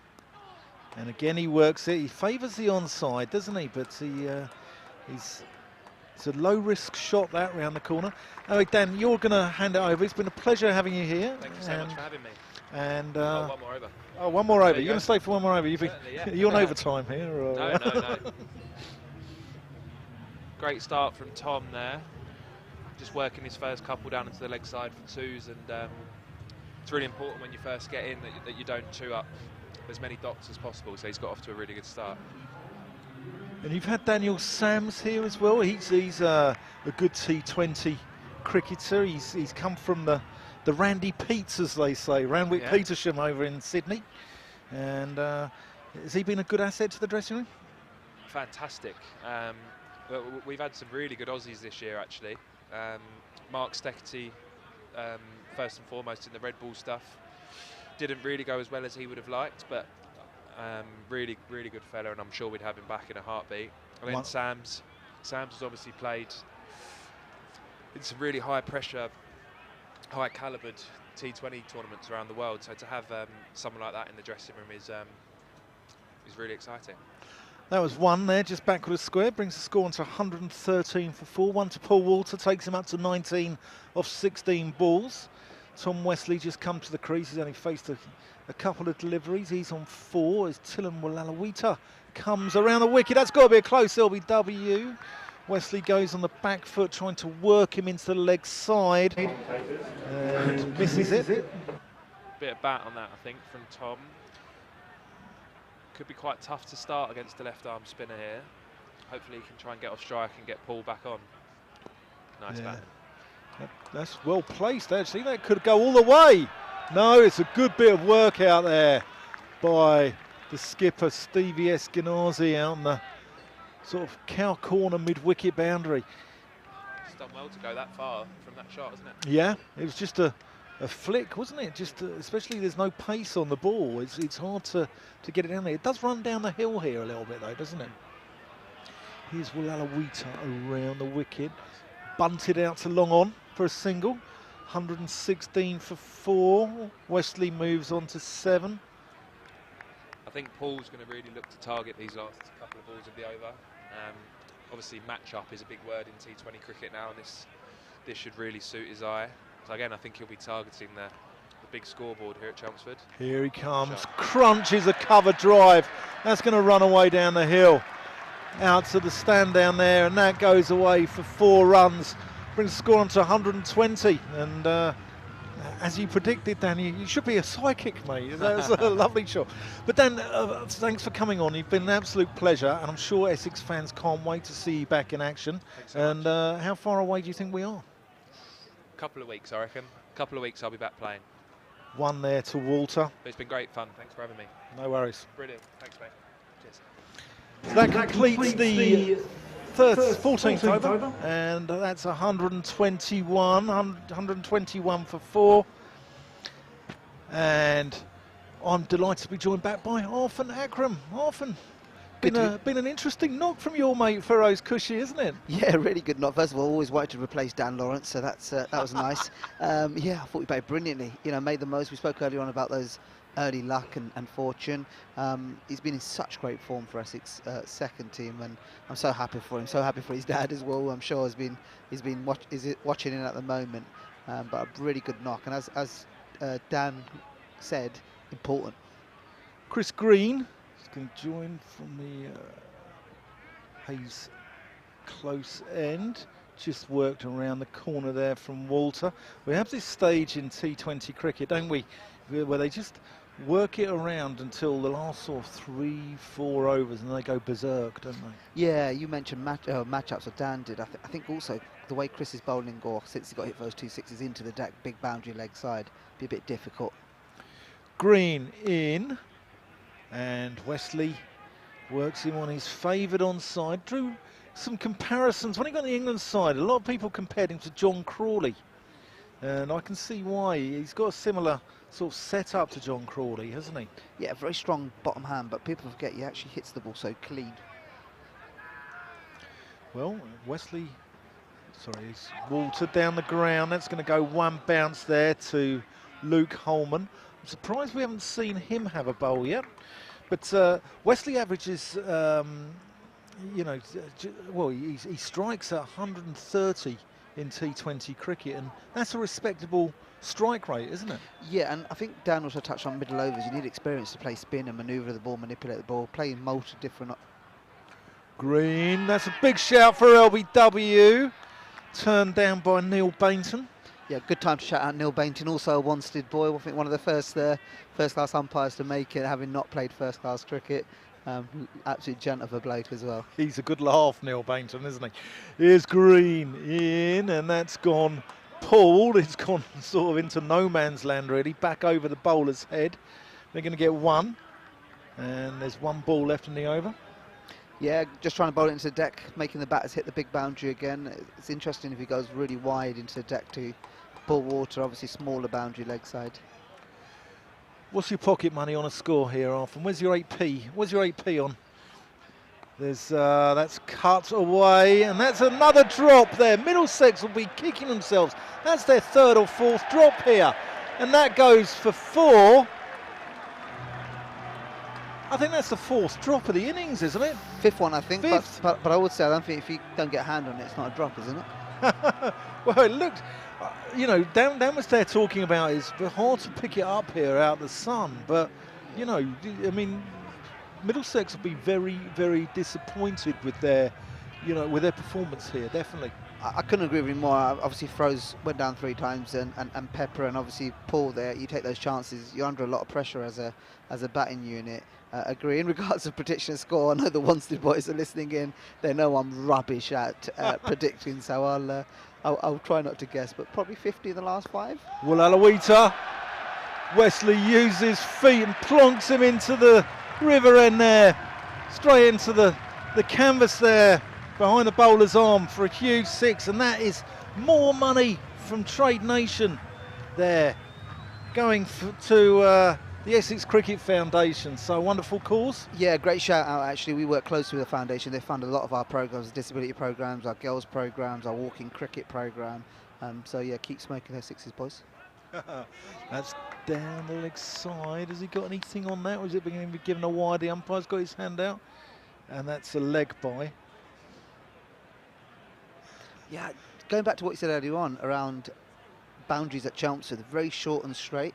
A little bit surprised at time the spinners have sort of gone for the fuller ball. You'd think they'll got it, I suppose, where Walter got dropped. I thought that's a perfect delivery from Green, wide outside off stump, trying to hit the big boundary. So you bowled it into the pitch short, so it goes square of the wicket, yeah? Spot on. Yeah, okay. So, been notoriously bad at predicting a score. Are you going 170 plus? That's pulled out into the deep. There's a good bit of work out there in the field. I can't quite see who that is. It's right over on the far side. I think that is Max Holden again out there. Yeah, Dan, I'd agree. It is Max Holden. I would agree with you. I think 10 and over with the beginning of this over, 50 off the last 5 is a minimum. So you're looking around about 175, 180. You know, platform has been set. I think that's important. Tillan Wulalawita over the wicket, and that has gone many a mile. That's almost in Chelmsford city centre as it rolls around the tiles of the roofs of the flats there. And that's a huge 6 from Paul Walter, and that's another 50 quid from Trade Nation. Ah, brilliant. Keep coming in, lads. You're helping our brilliant programmes we're doing in the community. Big boundary, that one as well. Big hit from Paul Walter. So Wesley and Walton, the last few balls, just got 100 quid. It's superb, isn't it? Here's Tillan over the wicket to Walter, who gets off strike straight away, plays it out to long on. Uses his levers so well, doesn't he, Paul? He's a big, tall lad, and he's got incredible reach, but his levers and his arms work in such good speed. Wesley finished second in the 2021 Vitality Blast averages last year. Here's Wulalawita. Wesley goes down, only to long on. One bounce into his hands. That completes the over. 146 for 4 overs to go. I think they're looking at 190 here. Yeah, especially that last over again. I think 16 off it. Completely agree with you. You know, you're 180 minimum from here, but 190 absolutely. Dan Lawrence very modest there. He finished top of the averages last year, the Vitality Blast averages, but he didn't want to mention it. You know, he's a modest guy, isn't he? He's a modest guy and an honest guy. I'm pleased he shared his story of poaching throws, which is a bit of tongue in cheek, but yeah, very incredibly talented guy. Also, just an intelligent guy around the changing room. He offers so much with conversations, and I know the players really love him for that. Well, I spoke to Dan about the camaraderie amongst the guys who've all come through local cricket. I'll come on to it after this ball because Martin Anderson's going to take us away from the Hayes close end. That's a good slower ball. I think that's out the back of the hand there, and that goes through to John Simpson, no run. Has that been sort of a vital ingredient to Essex's success in recent years, would you say? Yeah, I mean, historically, actually, Essex have always produced their own players. They're very proud of that. But recently, what's been so powerful is that connection between the recreational game and the professional game. Dan was, very open around the players that are representing their clubs. Anderson. Oh, he's yorked him. Wesley going across the line. I mean, everything must go at this stage. It's like one of those furniture sales, isn't it? Those adverts for furniture you see on After Christmas with everything must go, But, at this stage of the innings, everything does have to go. And that is 146 for 5. And that is a bright and breezy 16 from Tom Wesley. Yeah, good knock in the context. We just needed a little partnership to go as throws got out. And I thought Tom was really good. He ran hard between the wickets as well. And an opportunity for the skipper now to come in and get another cheeky 20-odd not out and get us to a good score. Martin Anderson's third wicket there. 3 for 35. As you said earlier on, I think that connection between the game, from a fan's perspective, but not forgetting there's a lot of people listening in or at the game watching that really do feel a connection with the county because of that. We're really proud of that. Whatever opportunity arises, I know Anthony McGrath and Barry Hyams and Cole really do like the guys playing club cricket. It's an important part. If not, there's been so many multiple stories of Sam Cook and Dan Lawrence and Jamie Porter et al. Going back and watching club cricket on a Saturday, and that's really important. Anderson in, he's going to be bowling to the Essex skipper Simon Harmer. He's got an inside edge and that's gone away down the hill there. For 4 runs, evades the left-hander John Simpson and runs away there for 4 runs. That brings up the 150 in the 17th over. Shows you bowled those red ball lengths. There's so much in this deck still, and perhaps possibly what Middlesex have missed the trick when they've gone to slower balls and fuller length balls. I think it is a case of holding your nerve on this deck. So you're still playing? You're still playing at Wanstead? I was up until last Thursday. I broke a couple of my digits, but yeah, still hanging in there. Anderson in, and Harmer punches him into the onside for a single. 151. Harmer on to 5 off just 2 balls. Walter on 39 off 24. So what are the plans for tomorrow? You're not being dragged around a garden centre? No, hell no. I'm going to go watch the boys actually. We're Wanstead are taking on Shenfield tomorrow. First of our all day. We had a really good start in our 50 over stuff. We won all 5 games. I'm not going to mention the captain not filling an umpire's score sheet, and meaning that we lost a point, but you know, I said I won't mention it. Schoolboy error. Schoolboy error. Joe Ellis-Grawl, I'll mention his name as well. What's his name? Joe Ellis-Grawl. Joe Ellis-Grawl. Joe, you've had a mare, mate. You've had a mare. 151 for 5. That's well bowled from Martin Anderson. Walter trying to use his levers there, trying to swing that ball out to the leg side. Yeah, right hand, left down as well. Always important at this stage, isn't it? When you're trying to protect those smaller boundaries of the bowling unit, I think Essex are smart in making sure they can keep that right hand, left hand going. And that's well bowled as well. Now it's a wide, he's gone wide of the crease. They're deliberately trying to keep Walter away from his favoured leg side there. And unfortunately has got it too far wide, and that goes for a wide. So this Vitality Blast table here, I mean, Essex will be, they slipped a place last night with that defeat to Hampshire. I'll come on to it after this ball from Anderson. Thick outside edge from Walter. Fielded down there, can't see those. But they watched the spin and they only got a single. So that brings it on to 153 at the end of the 17th over. And that completes the bowling of Martin Anderson. 4 overs, no maidens, 3 for 42. So this table off is, I mean, Surrey look as if they've qualified already. You know, they're high and dry. I mean, some of their side looks, you know, they've got depth there. Narine looks like a wonderful signing for them, doesn't it? Somerset had a fantastic win last night in Bristol in the West Country Derby. They needed 57 off the last 4. Roloff van der Merwe got them out of jail there. And Gloucestershire, although they lost last night, they moved up a place because they had a tight result, and Essex Eagles lost and had a tough one at Hampshire. I'll just come on to it after this ball. Berendorf's come back into the attack. That's well drilled out by Walter, and that evades long off, and that's going to be 4 runs. I mean, Essex Eagles, can you see them qualifying from this group? I'm very biased. I can, absolutely. I think what they've done well is they've got a really good balanced side. We spoke earlier on around the 3 spinners. They've got a leggy, a left-arm spinner, off spinner. Obviously, Tom Wesley required as a 4 spinner, and obviously three seamers. Chelmsford has always been seen as a bit of a fortress, so for us I think home form is critical, and picking up as many points away will put us in good stead. It's a big run in obviously the last 9 games. Berendorf into the crease. Walter, he's a strange shot there. He goes dancing like pirouetted, but he's managed to scramble a single, moves the score on to 158 for 5. 2 balls gone of this 18th over. Do you think Middlesex can qualify? Yeah, absolutely. Dangerous side, some dangerous cricketers. You know, you mentioned Eskenazi and Simpson et al. And they're more of a unit. That's something that's obviously noted. They've not been great in the field at the moment, but yeah.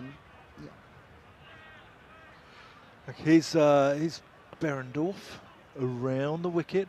That's gone down the leg side. That's going to be signalled a wide there by umpire Tom Lungley.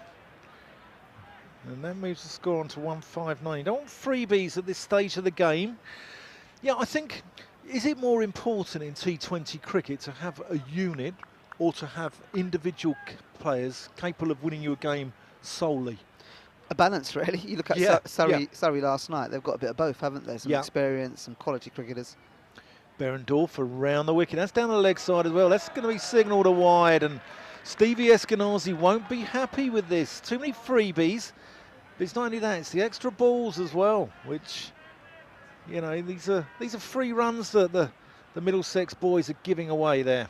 Yeah. Eskenazi just having a word with Berendorf there. Both men grew up in Berendorf, Perth, I think they're from. Both are Perth lads.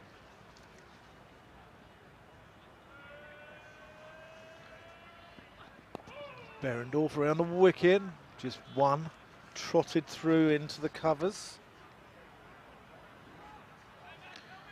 Moves the score on to 161. Yeah, Surrey look a really good side. I mean, Jason Roy at the top of the order. Will Jacks has been absolutely fantastic, and he got a really good 50. And I saw the game against Gloucestershire there, and he was going really well when no one else could time it at all on a wet wicket. Here's Berendorf, full toss. Walter plays it out to long on. Harmer wants the second, but he's turned back. Yeah, Will Jacks looks good. He was looking really good in that game until he was yorked by Naseem Shah, like an absolute thunderbolt from Naseem Shah. He's not a bad bowler. I'll answer your point earlier on. To me, I think it is a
quid over.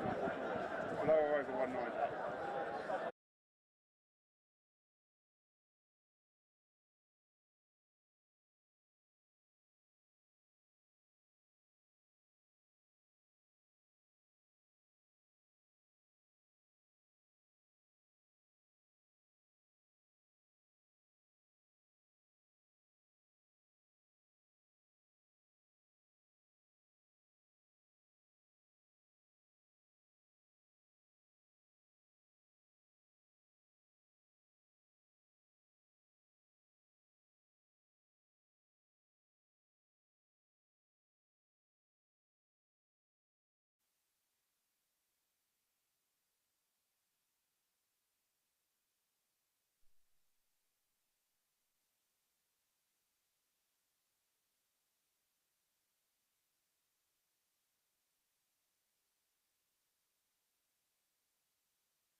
Well, first of all, it's fantastic to have Nasser Hussain at Leighton Hub today. It's a facility that was built in line with the World Cup in 2019 for the community in collaboration with both the local council, London Borough of Waltham Forest, and the ECB as part of the South Asian Action Plan. I think it's absolutely vital to have something in the community like this. You know, I know we were lucky. We went down my dad's cricket school at the Ilford Cricket School, and we were fortunate to have that, and we lived down there, but just around here to have this, you know, brand spanking new. The facilities are in there are magnificent. The hub itself offers cricket for the local community for everybody. So we've got walking cricket, we've got mums and toddlers, we've got all stars and dynamos, we've got women's only, NCC Foundation, Wickets programme, college indoor tape ball league, as well as community private bookings, and we also run ECB coach education courses. I think it's vital you have diversity in your coaches, both male and female. Because, you know, if you've been there, done it, and you understand what that young girl's going through, or that young British Asian or British West Indian or whatever, you've been there, done it, you understand that a little bit more. So education for me, absolutely vital. Education in all directions. Education of what's needed from this community if they want to grow and become professional cricketers, and education in other communities to realise what this community goes through and the specific aspects of their lives that you have to understand that you need to incorporate in your team. Hugely grateful for NASA taking time out to pop down to the facility and trying to learn a bit about it as much as we have over the time. So it's been a great experience.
Welcome back to the second innings here at the Cloud County Ground for the Middlesex innings. They will be chasing 186 here, and Essex will be very, very happy. My name's Dan Whiting. I'm joined here by Arthur Akram, and we do apologise for the lack of sound there at the end of the first innings. We're having a little bit of a technical hitch there, but Arthur, it should be a good chase, this, shouldn't it? Yeah, hopefully quite a lot on the board. As a biased Essex fan, I thought they fought back quite brilliantly to score 186. I know the camp will be very, very happy with that. And obviously, the first 6 overs are critical there. I thought what Essex did, or what Middlesex did well, was they bowled heavy lengths, and it'd be really interesting to see if Essex do exactly the same. Yeah, well, we're going to see Stevie Eskenazi and Max Holden open up, and we normally see Feroz Kushi open, don't we? But it's going to be Sam Cook who's got the Kingswood Group match ball in his hand, and he's going to start us from the Hayes Close end. Yeah, that's right, Dan. It's normally Aranija, but I think what the signs from early on was the ball nipped about, so they probably want to cash in with a new ball as Sam Cook bowls the first ball of the innings. There you go, back of a length. Really good delivery, play and miss from the informed Eskenazi. Yeah, Sam Cook, been an integral part of this Essex success in recent years. Yeah, Springfield Cricket Club boy originally, but learned a lot of his trade at Chelmsford Cricket Club, another fantastic cricket club, produced homegrown players, got an incredible youth setup, 6 Saturday sides, men's sides, and also a very successful girls section. Yeah. Wow, here he is down the hill. And that's pumped, driven elegantly through the covers from Stevie Eskenazi, who's been in really good touch recently, and Essex will want to see the back of him because he's the danger man in this Middlesex innings. If they can get rid of him, then it opens the door to the Middlesex middle order, which has been failing in the last few games. Middlesex had a fantastic start to the season where they won their opening 3 games, but they've lost their last 4. Here's Cook, and Eskenazi drops the bat on that into the covers. It's like a 4-day field, this, isn't it? Yeah, a couple of things I think I'd say. The first ball, beautiful back of a length delivery. Second one, searching, and that's no harm in early on with the new white ball if it does a bit more. I think Sam's very quickly learned that it's going to be slightly back of length, county champo length, which we're going to see a bit more movement out of. Yeah, Sam Cook, product of Loughborough University as well, where he was in the same year as James Bracey of Gloucestershire. Oh, and that's bowled Eskenazi, yorked him, leg stump out of the ground, and the crowd here at Chelmsford go mad. Massive wicket, that, massive wicket. Swung, full and swung, which was important, but excellent skills from Sam. He watched him go and actually try to cramp him up with space rather than go to his default delivery. I think he tried to follow him. Yeah, well, Sam Cook, he averages a very respectable 25 in T20 cricket. But Stephen Eskenazi's been in wonderful, wonderful touch, and you know, you take out the captain, and he got 100 against Essex in that game last year, which we spoke about, where Essex won off the last ball. Yeah, I know the boys, when they talk about their sort of areas and they want to bow to each batsman, they would be very cautious of him, and they would have a couple of plans, but that's gone really down to plan. I'm so chuffed. Here's Joe Cracknell into the wicket, one of the guys from the North Middlesex talent pool. Good club over in Crouch End. Brought through a number of players into this Middlesex side. They've brought through Ethan Bamber, brought through Luke Holman, brought through a guy called Max Harris as well, as he's about to face Sam Cook. And that's wide, but not given a wide. Cracknell flays at that. Cracknell sung for the Queen and the Pope. Do you know that, Arthur? Oh, what an effort that is. That's an amazing effort, isn't it? Yeah, when he was a kid, he used to sing in some choir, and I'm not sure if he sings much now. Maybe he leads the dressing room song, perhaps, but he sung for the Queen and the Pope. Their version of our Alistair Cook, right? He certainly is. Certainly is. If he bats like him, he scores his career runs, he'll be happy. Oh, that's a glorious shot. Low full toss. Cook striving for that Yorker. And Cracknell plays him all along the deck there through extra cover for 4 runs. That completes the first over with a score on 8. But more importantly, Stephen Eskenazi's back in the hutch. Yeah, massive wicket again. I think Sam will be a little bit gutted with that, just overcompensated. Obviously, he's over the moon, the white ball is doing a little bit.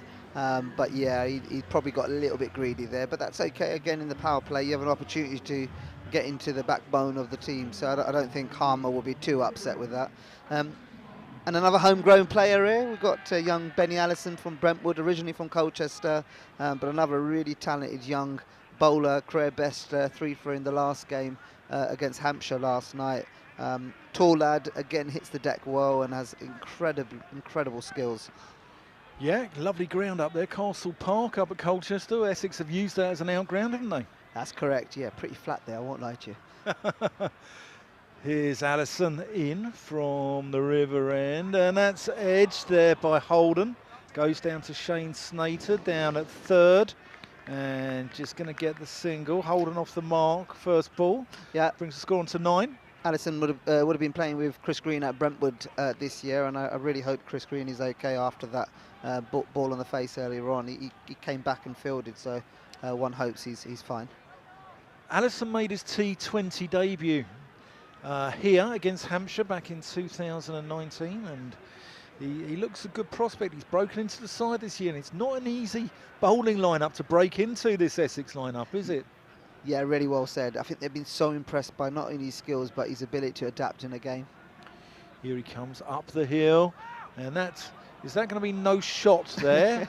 I think you're right. it's no shot. Cracknell's turned his back on that a little bit. He went dancing down the wicket. It's a bizarre piece of cricket there, wasn't it? I think he was expected to be a wide down the leg side, but again, the white ball is swinging, which is obviously good signs if you're an Essex fan. Surely in that scenario, you just sort of play a forward defensive out, way outside the off stump, so it looks like you're playing a shot, doesn't it? I'd be slogging it over Cal. Here's Allison.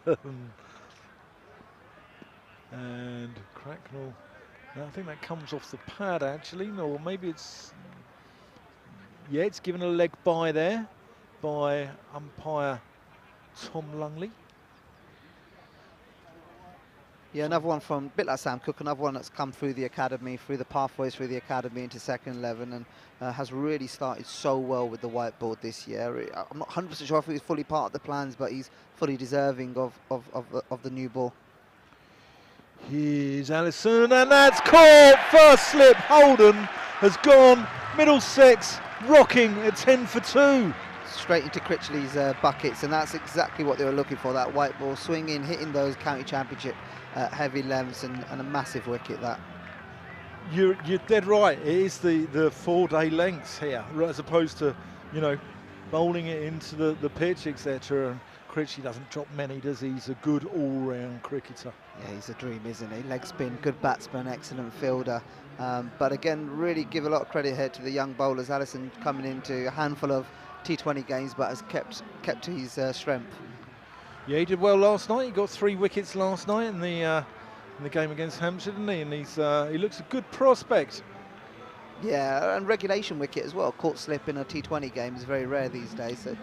John Simpson's coming into the crease here, and I'm pleased. I'd like to see him at number 4. He's a destructive batsman, and I think he's been batting a little bit too low, and he's been trying to bat the end, and he's got a real opportunity to actually, he's got 18 and a bit overs to bat, and here's his chance to make his mark, because when he gets going, as we saw in the 100 last year for Northern Superchargers, when he's on song, he can really take people apart. He struggled this year in the Vitality Blast. He's been getting out quite a bit to spin bowling. Here's Allison bowling to him, first ball. Simpson plays that into the offside. Is that Harmer doing the fielding there?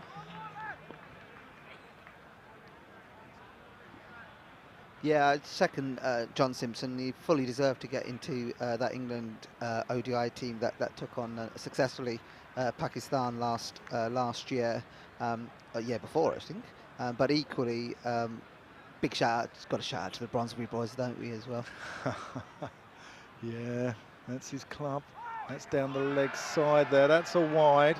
A little bit of kidology there from Critchley, trying to sort of appeal for the little feather down the leg side, but Tom Lungley having none of it. Simpson grew up in the Lancashire League. He's been at Middlesex a long time now, 2009, and he started off at Ramsbottom Cricket Club, where he made his debut for them in the Lancashire League, aged just 10 years old. Yeah. And Simpson swung that away into the onside. And has that gone all the way? They're going to check it. Yes, it has. 6 runs. Simpson off the mark. Second ball. No messing around. 17 for 2 at the end of the second over. Yeah, a bit unlucky. That's a really good shot, T20 shot, really well executed. But I don't think Harmer will be too upset with Benny Alice. I think the only thing he'll be gutted with is he bowled a wide the previous ball, which means he obviously had to bowl another delivery to walked out of it, you know, one off the over to being over the moon. Yeah, Simpson now 33 years old. He's been at Middlesex since 2009. So he's one of those performers that goes under the radar a little bit, isn't he? Anyway, here's Sam Cook, the little chef, in, and Cracknell defends him to mid-on. Paul Walter doing the fielding. No run. 17 for 2. Essex at this stage were 10. Had 10 on the board. At the end of the power play, they had 39 on the board. But it goes to show the, you know, we're talking about the importance of the power play. But what do we know, eh? Because, you know, as long as you've got the wickets in hand, it goes to show you can get a healthy total. Here's Cook to Cracknell. Oh, and Simpson wanted the run there. He was on his toes, but no run. I think it's just clear plans. When you go as a batsman, you know as a unit you've got clear plans. And if you stick to those clear plans, you can, you know, you get yourself in a really strong position, and the team know exactly where you're going. I think secondly is if you need to adjust those plans, it's communicating back to the camp and making sure that they're aware. Here comes Sam Cook. Slower ball, one bounce. Always a good crowd catch, that, isn't it? When they jam it into the ground and it goes out to to cover. People in the crowd getting a little bit excited. Bit gutted Froze didn't throw that in the air and got a few more going. Get the pints going up in the air, and as Dan Lawrence was saying, it's an interesting atmosphere here on a Friday night, isn't it? But yeah, partisan fans who like a couple of soft drinks. Cook in, that's gone down the leg side. Signalled a wide there by Neil Bainton. Phil Whittercase, the match referee, ex-Leicestershire. And Middlesex will be disappointed with that 186. They won the toss and stuck Essex in. And is it easier to chase here, do you think? I think it's because of the size of the boundaries. I think a lot of teams feel it's easier to chase than set. Here's Cook down the hill. Gives Cracknell nothing to hit there. This is a really, really good over. Just the one wide off 4 deliveries, or 4 legal deliveries so far. Yeah, well said. Dan, it's doing a little bit still, isn't it? And I think it's just a little bit of cat and mouse. But when you have a team 2 down, are they going to come at you? And I think Sam can be very smart here and settle into his length and effectively put the pressure back onto the batsman. And get through his 4 overs quite cheaply, yeah. Here he comes. Short ball. Cracknell tries to pull him off the front foot. Misses it completely, and it thuds into the gloves of Adam Rossington there. Rossington supports the same football team as I do. There's not many of us support Barnet Football Club, and Rosso is a fellow Barnet fan. Yeah, not many Leyton Orient fans out there, but yeah, my beloved O's. Where did they finish? Mid-table? They flirted with relegation for a little bit. Here's Cook in, slower ball. Cracknell pulls him back with a square, and that's a great bit of work down on the fence there. Ben Allison, Ben Allison down there, brilliant stuff. Goes diving away to his right, and lovely, nice pick up there from the lad they call Crackers. Yeah, Sam's gone slower ball, last ball the over, and Benny again, one of the reasons why McGrath and the team have been so impressed is his all-round play. He's an incredibly athletic fielder for a tall, dangly, fast bowler, and very handy with the bat as well, I've got to say. But brilliant stop that. There's John Simpson on the screen, one of the cleanest hitters of a cricket ball in this Middlesex side. I think I'm not too surprised with Shane Snater now coming on, just because the ball's swinging. I think they'll want to get him on when the ball is still doing a little bit. Here he comes from the river end. Oh, and that beats Simpson outside off stump. That's a good delivery. First up. Yeah, fantastic delivery. Set him up nicely, if I can say so myself. Middlesex have got a new coaching team over the winter. Richard Johnson has come in as head coach for a second stint because he was at the club for 2011 to 2018 and was an interim and applied for the role there, but was pipped by Stuart Law and left for Surrey. And he's gone back there this winter. Snater in, Simpson whacks him back over, long on, almost puts it straight through the scoreboard for 6. What a clean hit there. Fantastic shot. I think Snater just got his length a little bit shorter than he'd like, but what a pickup, what execution. And then Middlesex have also got Alan Coleman. He's been promoted. He was a Middlesex player. You played against him often, you back in the day? Played age group cricket against Al, yeah. I saw him at Lord's a few days ago. We had a good little chit chat. But yeah, really happy for him. Here's Snater into Simpson. And Simpson goes pulling that as well. That's 1, 2, 3 bounces. That goes for 4. So Simpson not messing around here. 16 off 5 balls. Only dealing in boundaries. 2 6 and a 4 so far. I thought Alan Coleman, he was on the Middlesex stream a couple of weeks ago, and he was. I thought he came out with one of the quips of the season, where I think Kevin Hand from the BBC asked him, you know, Middlesex unbeaten going into June. I can't remember when that last happened. And Alan Coleman said, I can. It was the COVID season of 2020. So, and that's a slower ball there from Snater. Simpson pushes it into the onside. They're going to think about 2. No, they don't take it. And that's a single. That's good, sensible cricket. Simpson getting off the strike. 31 for 2 off 2.3 overs. Yeah, Alex Tudor last night on Sky was talking a lot about homegrown coaches and giving them opportunities with Batty and Stewart, giving him that chance. I think it's important if people are going through that journey and they have a clear vision and they fits the same vision and the culture within your club and they've got the skill set to achieve, you know, age in a way generally becomes a number. So really excited for Alan. Hopefully it works out for him. Snater to Cracknell. Cracknell, that goes miles up in the air. Is that going to be out? No, it's going to be 6 runs. Straight into the crowd there, just to the left in the executive boxes. Probably knocking a gin and tonic out of somebody's hands there, but that's a big 6 there from Joe Cracknell. Middlesex, although they've lost 2 wickets, they're flying here. Yeah, that run rate was sneaking above 10, so perhaps I think they had a conversation and said we really got to target one of the bowlers coming up in the power play. Don't get stuck, don't leave the guys too much to do further down. The other guys who joined Middlesex in their coaching team, Jake Dernbach from Surrey, he's the bowling coach there, and Mark Ramprakash, 52 tests for England and 1 winning trophy of Strictly Come Dancing. As Cracknell plays that out to the mid-off, and that was going to be out if that hit. That was a suicidal single there. Big pool of water there. You don't need to do that. That's possibly a little bit of inexperience there from Cracknell. He's, you know, he doesn't need to do that at this stage. It's a little bit early to go running those ones. So, yeah, but Cracknell's a Durham University lad where so many wonderful cricketers have come through, you know, over the years, haven't they? People, yeah, Tom Andrew West. Strauss, Yeah. or Sir Andrew Strauss. Tom Wesley's a Durham boy. They were both, I think, under Graham Fowler, the old England opening bat, when he was there. And I think it's produced a number of professional cricketers in recent years. Yeah, there's a lot to be said about the UCCUs stroke MCCUs. They've been a really good buffer for very talented cricketers and given that support. I know Chris Scott at Cambridge has been fantastic. Allison, back on. Big appeal from the crowd. But the man who matters, Neil Bainton from your club half, Wanstead. Yeah, I was holding my breath there, but keeping his hands in his pockets. Neil's as neutral as they come. Yeah, I think it might have just been sneaking down. Is he a giver or a non-giver, would you say?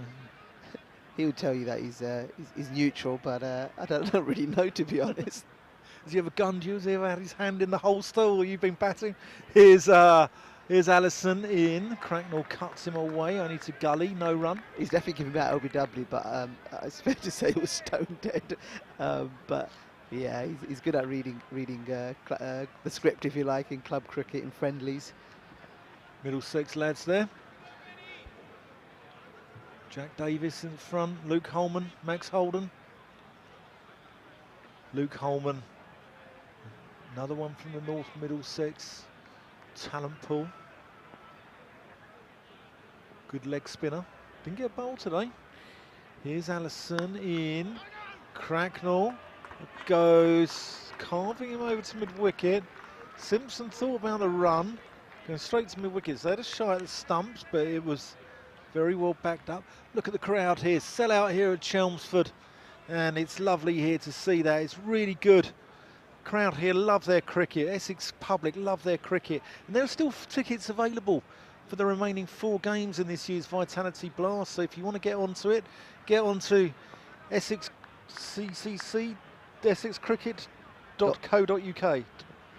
Essexcricket.org.uk. .org.uk. That's it. That's the one. That's just one there. I absolutely mullered that one, didn't I? Let's give it that again. Let's have a go at that again. What is it of? It's essexcricket.org.uk. Actually, that's the one. We've got a couple of weekend fixtures as well. I was here for last Tuesday night and absolutely love the family atmosphere. It's slightly different to a Thursday night, so trying to cater for all types of fans, especially families. So hopefully we can have the sellouts for those games as well as the Thursday, Friday night games. But you're seeing a sort of a wide sort of demographic here tonight, aren't you? Seeing, I'll come on to it after this ball from Allison. Simpson tucks that one down the corner. He's going to get at least 2.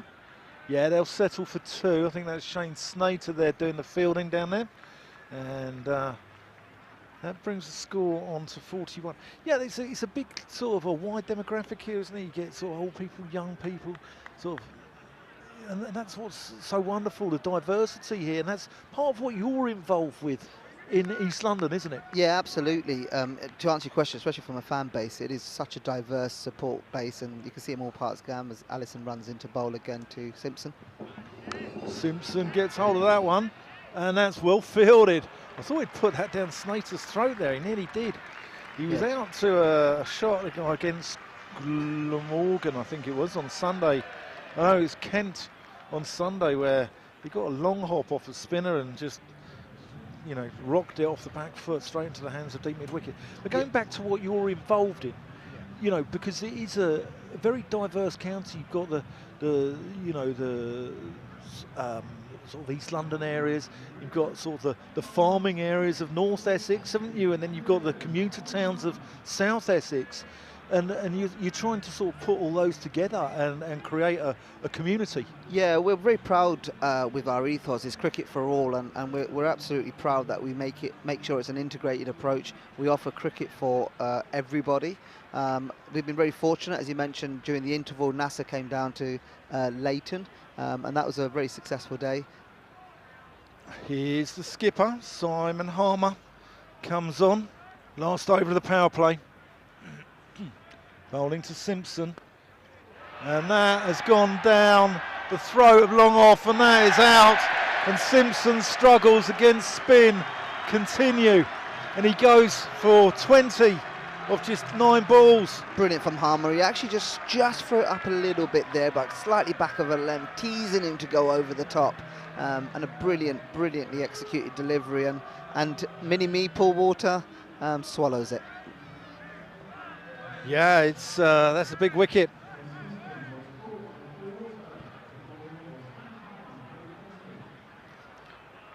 Big wicket there. 42 for 3. Last over of the power play. Yeah, it's brilliant. You always talk about the last over in the power play being the most important one. You set a rhythm, and unsurprisingly, Simon Harmer, the captain, the leader he is, took that responsibility to bowl it, but equally being brave as well, not to dart it into the pads, but actually see, as we saw in the first innings, how much drift and spin he can get out of this deck. Crowd there enjoying a few cold ones. Yeah, you tapped onto the diversity. It's so important for us. We're really passionate about celebrating all of our communities and making sure that there are opportunities and no barriers in accessing the game, whether it's in recreational cricket, it's in the pathways, whether it's coming to support the county. We all share those values, and none other than the work that's been done by my fantastic friends and colleagues in the community, but also our community. Harmer is going to bowl to Jack Davis, the new batsman, also left-handed, as he plays that out into the offside for no run. Harmer showing all his ability there, a little bit quicker, but still turned another fantastic delivery. It's just tucked around the corner and they'll take one. So, I mean, the talent is there in East London, isn't it? But are they getting the opportunities, do you think? Yeah, we are. One of the biggest pieces of work we did was to connect the whole game. That was really important for us to make sure, you know, everyone had the right opportunity to access the game. And we're not just talking about player pathways, officiating, coaching, volunteering, becoming an administrator. Our ethos is cricket for all. Harmer in. And Cracknell plays that back to him. I'm from North London, and I was educated in the London Borough of Haringey, and we had the Haringey Cricket College back then, which was, sounded like a similar scenario here as Harmer comes in, and that's played out to cover, no run. Because, not only did that produce, I think it produced 4 professional cricketers. There's Mark Lane at Gloucestershire, Keith Piper at Warwickshire, a guy called DJ Foster went to Somerset. As Harmer comes in, Cracknell cuts him back with a square, no run. And the other guy was Steve Bastian, who was at Glamorgan. But what it did, it actually gave people the opportunities, even if they weren't going to make it, to remain involved in cricket. So often things like groundsmanship courses. I mean, is that what you're sort of doing, or has the world moved on since I was a lad? I think for us, opportunity and pathway are critical. Performance playing is one of them. We all want to be professional cricketers. I had that same dream as many others, but actually the game of cricket has so many other opportunities. The game of cricket from a recreational perspective needs some really good administrators who understand how to run the game in a sustainable way. You mentioned facilities. It's one of the biggest challenges in regard of the amount of facilities. We're at capacity in East London. I think over 20 clubs struggle to find a venue to play this year. So for me, I think what the key thing is to provide opportunities for our community to make sure that they feel as if they're part of the wider cricket network, and then make sure there are opportunities for upskilling, be it going on coaching courses, umpiring courses, etc. Well, I think it's absolutely fantastic what you're doing there, Arf, and long may it continue, mate, because you're doing a wonderful job. Anyway, Matt Critchley is going to come on, and Davis tries to force him into the offside, but he just dribbles back down the pitch. Thanks, Dan. It's similar power play, 43 for 3. I think Essex weren't too far off that. 39 for 3, yeah. Yeah, even Stevens here. Critchley in. Davis sweeps him out to deep mid-wicket. It's good to see. I think Critchley is also trying to go up and down. They clearly feel as if there's something in this deck for the spinners, a bit of turn. So they're not going your classic sort of darting it in and hitting the pads. There's a bit of art and crafts going on here. Yeah, Aaron Nijjar doing the fielding there. Go, and that looks rather adjacent. That's going to be a run-out opportunity, but I think they're going to scramble. Is it a single or a leg by? Whatever it is, it's one more to the total. I thought this is where throws and water were brilliant at this stage. Yeah, this is where they turn the screw. As Davis goes sweeping there, but doesn't get anything on that. Middlesex have put their sort of tentacles out into Hertfordshire, definitely, but they really picked up the likes of Stephen Finn as Critchley bowls to Davis. Can only get that to short third man. They're going to get a single, and they scamper through, but Davis was struggling a little bit there. Yeah, we see quite a lot of work that Middlesex are doing around Tower Hamlets and Hackney as well. It's very close to our border, and we work in really good partnership with Katie and the team at Middlesex too. Katie Berry. Katie Berry, yeah, that's right. Yeah. From a community perspective. Critchley in. Cracknell goes down the ground, only to pull water there at long on, and is only going to get one. And that completes the over. 47 for 3 at the end of the 7th. Yeah, so, I mean, Middlesex have gone to the west quite a bit as well, to the west of the county. Jack Davis is a lad from Reading. He was part of that Berkshire's double winning side in the 2017, as it was in the minor counties. It's now the national counties, isn't it? And he had 127 not out in the final. And he's come from there. Martin Anderson's come from the west. Blake Cullen, I believe, has come from the west as well. So they've got their sort of tentacles out there. Simon Harmer in, and that has gone down the ground, and that's gone over the head of Long On.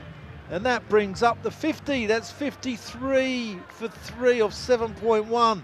That's a big 6 there from Joe Cracknell. Yeah, it's a fantastic shot, and Harmer's not the easiest to get under, but a brilliant shot. You're right. I think when you put the foundations down, it does take a bit of time to, you know, see the talent come through. Yep. Harmer, he doesn't get hit for 2 6s in a row, does he? No, he doesn't. And I think that's really important for me, is making sure that you're building a long-term vision, a long-term plan. So if you're going to put plans in you know, West London or East London, it's not overnight. Harmer comes back onto Cracknell, again into the deck, bit of turn. Work to mid-wicket, but no run there. Really good work from Aaron Nidja. And we've learned quite a lot about that. I think we're starting to see the likes of Feroz Cushy and Jamal and whatnot come through. Here's Harmer. Cracknell goes down, one bounce, almost puts it down the throat long off there, but didn't quite get enough on it, which was probably in his favour there. So 54 for 3. But yeah, I mean, Jamal, he was named in the squad last week in the washed out fixture against Gloucestershire, wasn't he? Yeah, he's such an exciting young talent. You know, incredible skills as Harmer comes back on. Little ramp over his shoulder there, picks him up 1 run. Yeah, exciting player. Played at South Woodford all of his youth cricket. Norrington School, Graham Gooch's old school. So good sort of learning, if you like. Their cricket facility is interesting. Here's Harmer. Oh, and that's a full toss. And Cracknell has got that all the way into the pavilion. Oh, I think it's hit somebody on the head. Has it hit somebody on the head? No, I think they're all right. I think it's a drop catch. It's a rarity, this, isn't it? Quite a man in the crowd there. A rarity from Harmer, yeah. A long full banger. Freebie. Cracknell hit that miles up in the air. Yeah. Yeah, so... Oh, yeah, it's a poor catch by the man there with the glasses. Maybe he needs to go to Specsavers, get a new pair there, perhaps, possibly. Yeah, he's at Norrington School. They've actually got 2 nets under an archway, which Graham Gooch opened up. Here's Critchley. That's worked back. Well, that's swept very well there by Davis. Lovely placement. Takes the score up to 65. And Middlesex, if they can keep wickets in hand, they'll get close to this. This should be a really good game of cricket. These 2 sides being arch enemies. Critchley there, that stays a little bit low. Davis pulls into the onside, but since Essex won their first trophy in 1979 by the aforementioned Graham Gooch, with his wonderful 120 in the final there, in Benson Hedges' final back in 79. Middlesex had a good side at that time as well. People like Brearley, Radley, you know, those guys there. Roland Butcher, that's a dot ball. And then Essex had a good side, and they were always head-to-head in the quest for trophies during the 80s, weren't they? Essex had Gooch, Fletcher, Brian Lager, Hardy, Kenny McEwen, John Lever, Stuart Turner. They had a good side, and Middlesex had a good side as well. And that's bowled him. Big, big swing from Joe Cracknell, and he loses his leg stump there. Yeah, he bowled that a bit quicker into the deck. And really just cramped him, if I'm being honest. It might have been slightly premeditated, that sweep shot, but an excellent delivery that from Critchley. Yeah, Matt Critchley, very, very good signing from Derbyshire. And that was an enterprising knock there from Joe Cracknell. But Middlesex now, they really, really need to make sure they don't lose any wickets before they get to 100, because they're struggling a little bit here. Yeah, it's a bad time to lose that wicket, just because when we compare the innings so far, there weren't too dissimilarities at this stage between the two teams, but obviously that becomes puts Essex, I suppose, ahead at the moment. Holman come back though. He got a 51 last year in the Vitality Blast, so he's no fool with the bat, hard-hitting left-hander. But yeah, those Middlesex-Essex rivalries, and it continued all the way. I'll come on to it after this ball from Critchley as Holman plays that back to him. And it culminated in that game at South Church Park, which I'm sure Essex fans will remember, where Essex got docked points for a bit of a moody pitch, shall we say. So here's Critchley, and Holman whacks that one into the Hayes close end, actually into the Hayes close itself. And that is a big 6. That completes the over, so 72 off 9 overs. And this game, I think, could be a nip and tuck off, don't you reckon? Yeah, completely agree. You've also made a really good point around Middlesex earlier, only using 5 bowlers. Essex so far have only used 5. It looks like Simon's going to bowl, Harmer's going to bowl. He's third. It'd be interesting to see when they bring Aaron Nijar on. Yeah, because they often open with Nijar, don't they? Is that right? Yeah, he's very good with the new balls. Had a tough couple games. Harmer, sure. Oh, that's cleverly bowled. That's turned quite a long way there. Yeah, I think a lot's got to do with 2 left-handers here. I think Simon's realised 2 left-handers try to get turning away, and it is doing a little bit off the deck. Pace off, as we spoke about earlier on. Pace off. Here he comes around the wicket, and that is nearly a catch there. That sort of went, agonisingly between the fielders from an Essex point of view. Yeah, the magician is at it again, isn't he? Brilliant skills, just drifting it in, just slightly back of a length, and that turn and bounce. Yeah, I worry. I don't think Essex fans will be so pleased when he's wearing a South Africa shirt later this summer, and he's going through England, because I think he's capable of going through England. Here he comes around the wicket to Luke Holman, and that's well bowled, beats Holman outside the off stump. I'm not sure if Holman played inside that or if he was genuinely beaten there. Or I think they're possibly seeing him as a threat. I think they're looking at other bowlers who they can bowl into their arc here. Yeah. Here's Harmer. Holman just drops him into the leg side for an easy single. 74 for 4 in the 10th over. So Graham Gooch, he's a Leytonstone lad. He is. Well, obviously we're raising money for his 6s with the foundation. Harmer in, finds the edge there with Jack Davis's bat, but goes harmlessly down to short-term man. Graham's been a really good supporter of all the work going on at Leyton and in East London specifically. We work very closely with him in supporting a lot of programmes. Here's Harmer, that's well bowled. He bowls beautiful lengths, doesn't he? Stop. Really does. Really does. He's a wonderful, wonderful cricketer. And do you know what? I think he's possibly the finest overseas by any count, definitely in recent years. Yeah, but possibly of all time. Because overseas come and they go, don't they? But Simon Harmer has been here at Essex for a number of years now. I think he's been here for 6 years now, hasn't he? That's right. I think he's the kind of guy, when someone's a good player is when you're trying to work out when he's had a bad game, let alone when he's had a good game. Yeah, very much so, yeah. When we won the T20 Blast 3 years or so ago, he was absolutely unbelievable in that final. Yeah, he's been a fantastic overseas signing. Jason Patel at Warwickshire, he's another one. He's a wonderful, wonderful signing. But, long gone are the days like, say, Kenny McEwen came over here in the 70s and stayed for years and years and years. Norbert Phillips stayed for years and years and years. They come and go now, don't they? I mean, we've seen Shaheen Shah Afridi last 5-6 weeks at Middlesex. So they tend to come in and come out, and that's demands of international sport now, isn't it? It is, and multi-format players, not many around. No. Shane Snater is going to come from the Hayes End close. as that is punched off the back foot out to deep cover point there by Luke Holman.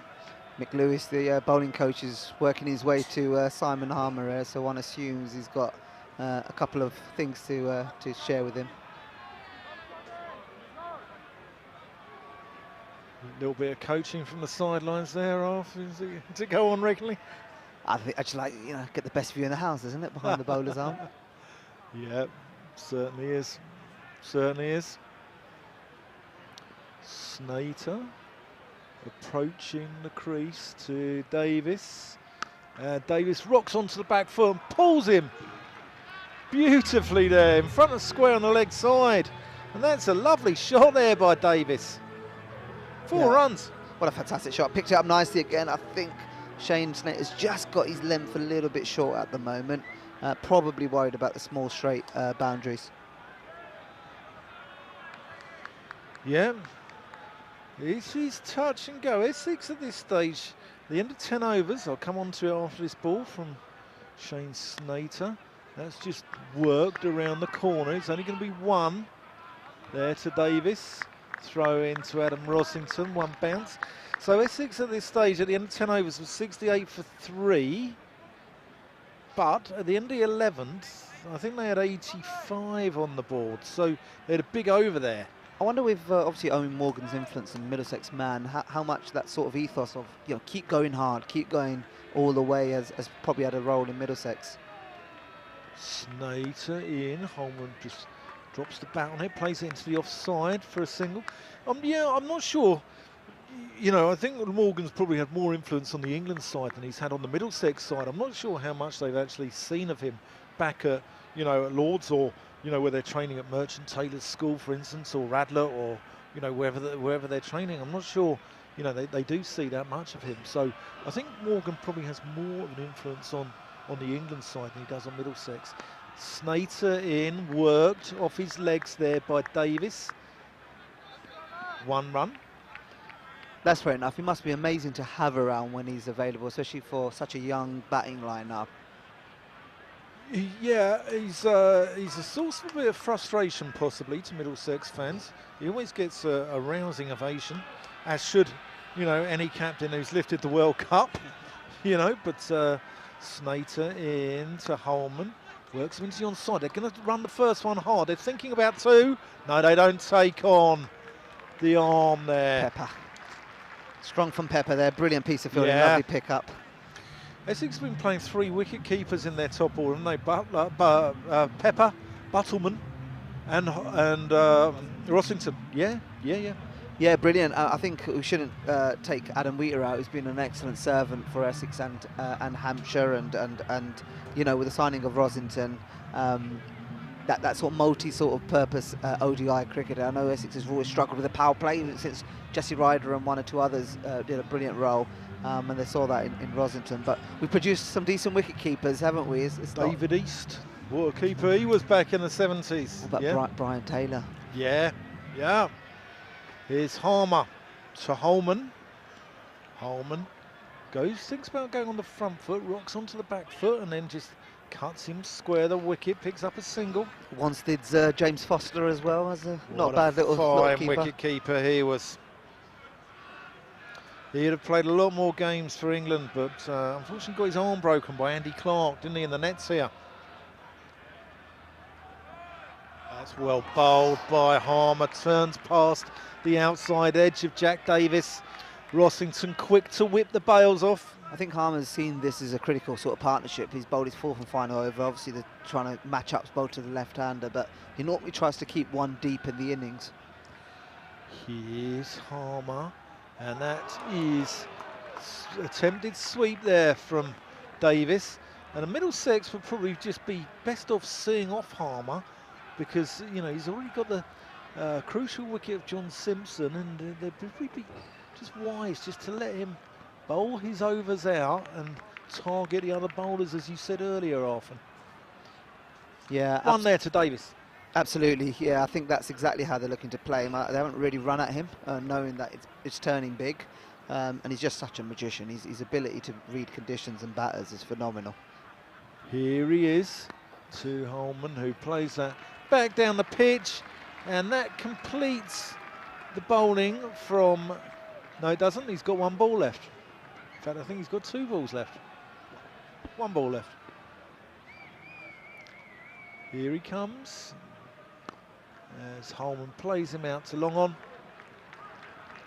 And Middlesex need 101 to win off 8 overs. Yeah, there's a little bit of cat and mouse there, because on one end you can argue and say, look, the run rate is pretty high at the moment, but they've realised the risk and reward here, and possibly looking to play calmer out now and try to go deep with the other bowlers is their sort of preferred plan, and it looks that way. Yeah, Simon Harmer, 1 for 20 off his 4. Parsimonious, doesn't give much away, does he? Tom Wesley's having a bowl.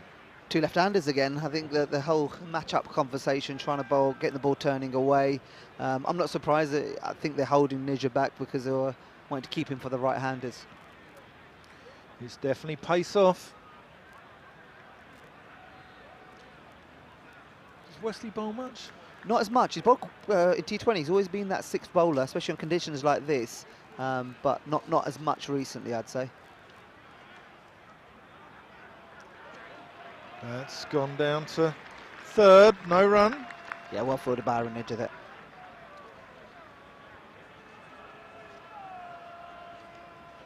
Just trying to look. I don't think Wesley bowled last year at all. Here he is. Around the wicket, that's short. Holman pulls that through mid-wicket. Snater can't cut that off. And that goes for 4 directly in front of us here. Takes the score on to 90. And Middlesex will need a few more of those, because they need just under 100 off 8 overs, and it's a big arse now, isn't it? It is, yeah. Tom, bit of a drag down there. He's trying to bowl it into the deck and trying to get the batters to hit through the offside. Holman looking for the same area. Doesn't quite get it in the same area, all with the power that he did the previous one. And it goes out to long on. Yeah, short boundary leg side. You can see exactly the cat and mouse game going on here. Tom Wesley trying to keep it wide outside off stump, not go forward with the short boundaries, and batters are trying to work him across. That's off the back foot, that's cut away. Backward as square on the offside by Davis. Going to get 2 runs.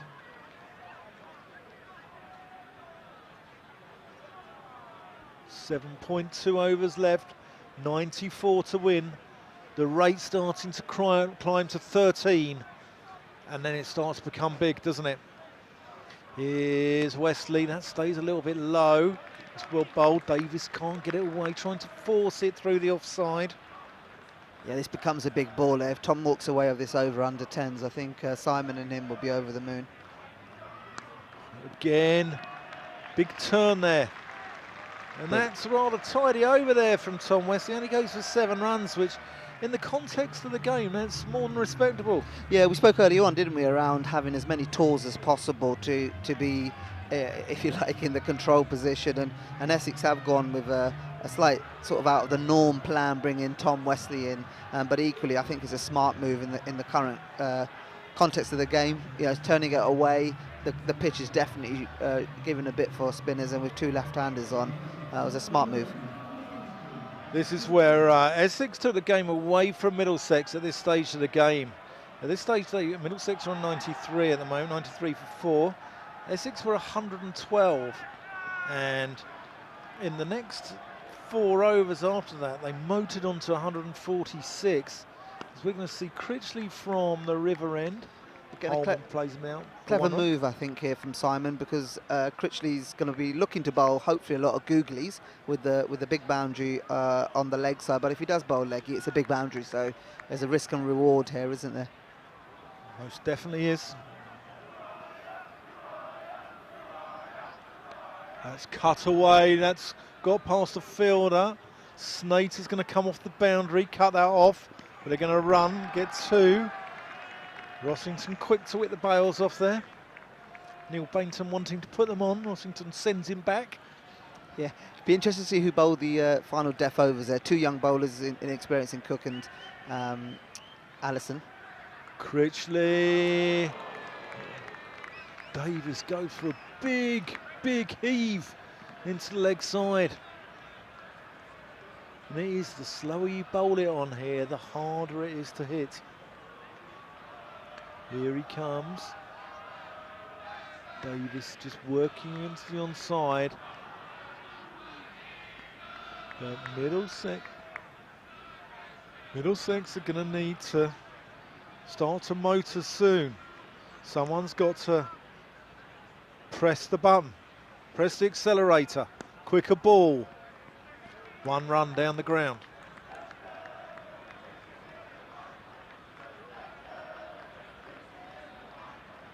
Crowd loving it here on the Friday night. Want to get out this over, won't he? Critchley, who want to get just a single damage limitation of this ball. Oh, I think there might have been an edge on that, because Critchley got rather excited. I think he'd done it with the googly there, I think. But more importantly, it's a dot ball.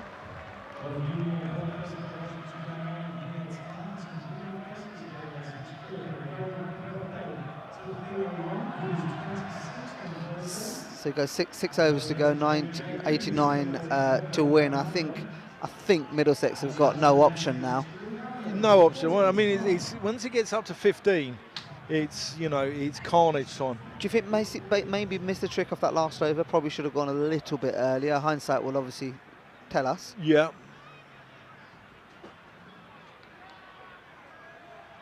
Here we go, Wesley. Holman plays him over the top of point for a couple of bounces. Ball thuds into the advertising boards there, and that's 4 runs. Yeah, brilliant shot, reverse sweep or reverse pull sweep over point. Fantastic execution. Often I want you to have a think soon. I want you to, don't tell me just yet, but I want you to think about your Woodland Group Eagle player of the match. Don't come on to it yet. Oh, that's well bowled there from Wesley. But we'll come on to that. But just, you know, I'm sure you've got a couple of candidates in mind. Already, obviously, with the batting, you know, Walter and Cushy, I thought were top drawer in the context of the game. Wesley around the wicket.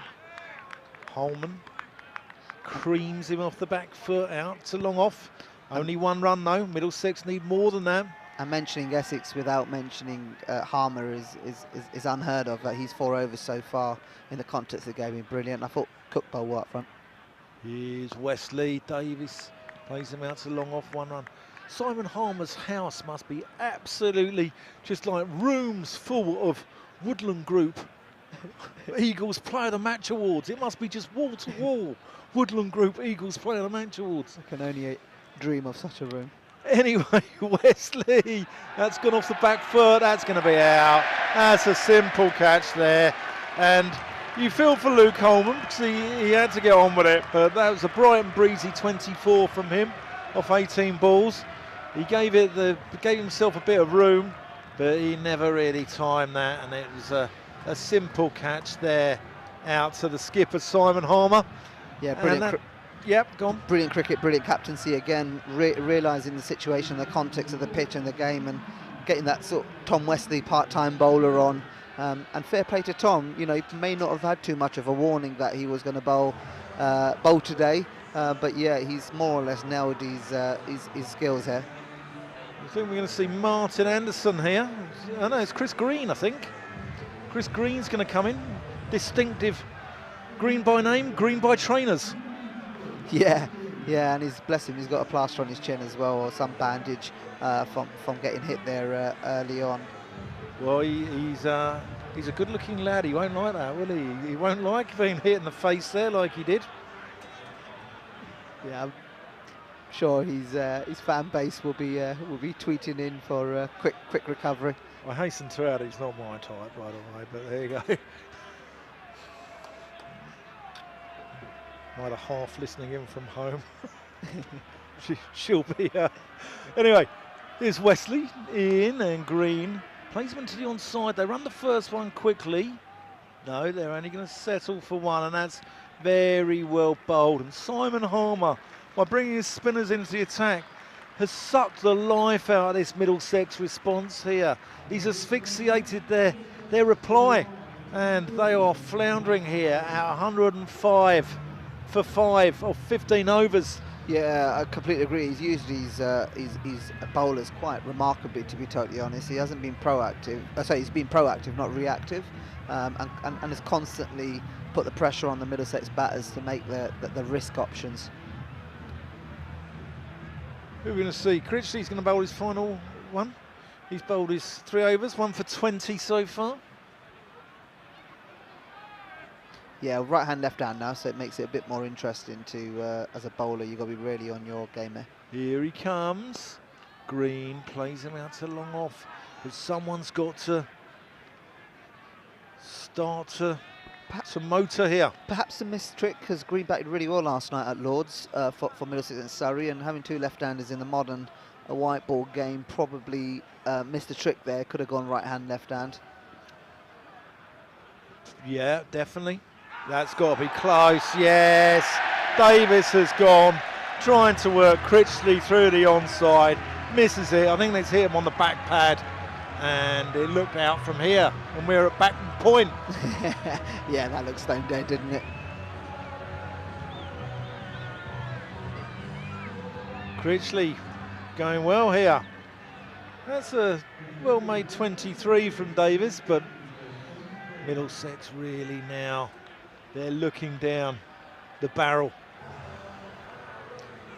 Yeah, we spoke earlier on around the tightness of the group, and from an Essex perspective, you know, it's really important not only to win, but also your competitors around you to get as much of a gap as possible. So I think what they'll want to do, and I know knowing Sam Harmer as I do, he will be ruthless now. He'll want to get that net run rate as high as possible, and be as, if you like, professionally greedy as possible right now.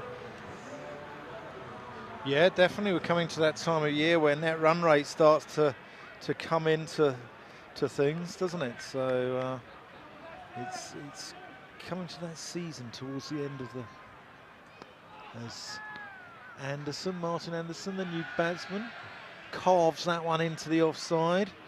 No run. Just to keep other people in the loop in this southern group. Hampshire have beaten Glamorgan. So they're in good form at the moment, Hampshire.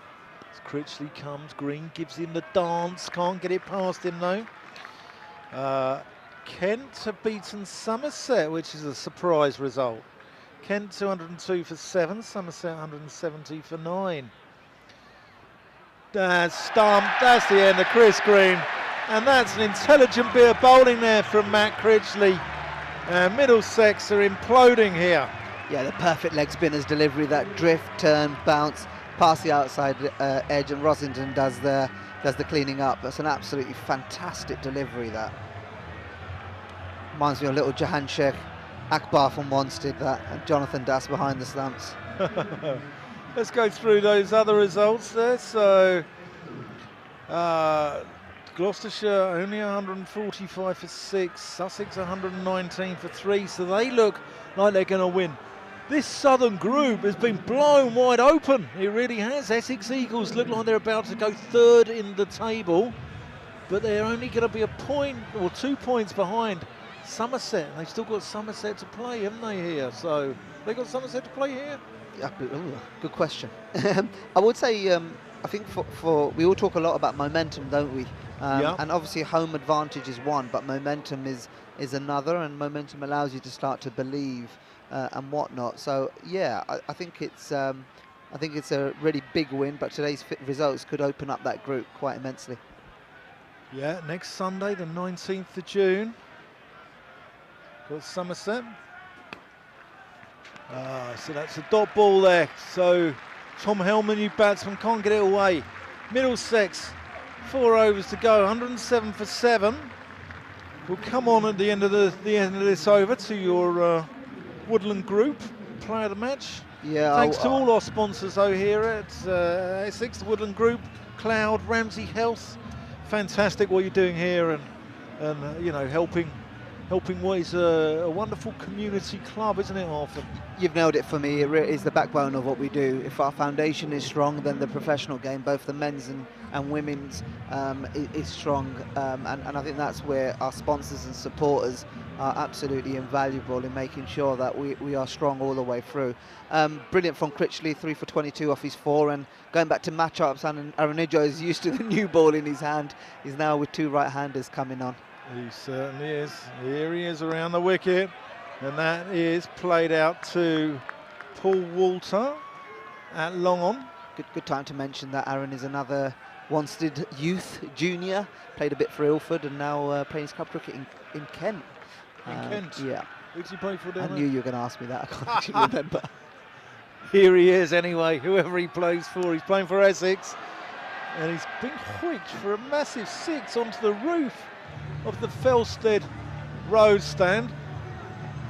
He actually plays for Minster, we've been told. Thank you so much Thank for you. our info man, PP.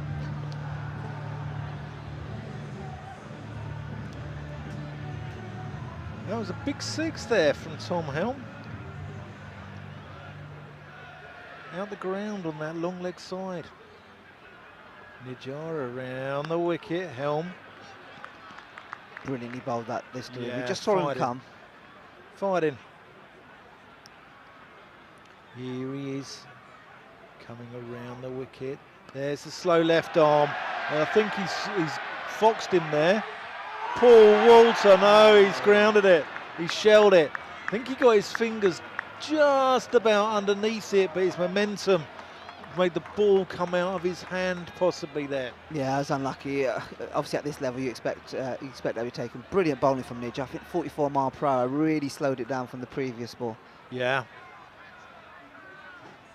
And there's the standard stock slow left arm delivery there, which Anderson can't get away. Well, you've said it earlier on, bowling it slow into the deck has been the remedy for this, and the last 2 deliveries have been 44 mile per hour from Aaron. Oh, that's a full toss, which is, oh, that's fantastic fielding there from Paul Walter.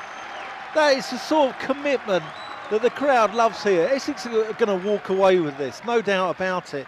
But Paul Walter's still throwing himself out there to, you know, to save 2 runs. Used every part of his 6'8" there, didn't he? Brilliant athleticism. So, I mean, I'd say that we've got some candidates. I mean, Paul Walter himself would be a candidate. He made 58 not out. I'd say Feroz Cushy there, 67 at the top of the order. Matt Critchley with his 3 for 22 or 4 overs, he's got to be in with a shout. And Simon Harmer, you know, he's bowled well. And he's captained very well. Sam Cook comes back, and that is gone up in the air. That's going to be out. And that is the end of Tom Helm for 7. And this is a really, really poor performance. But so those are the candidates.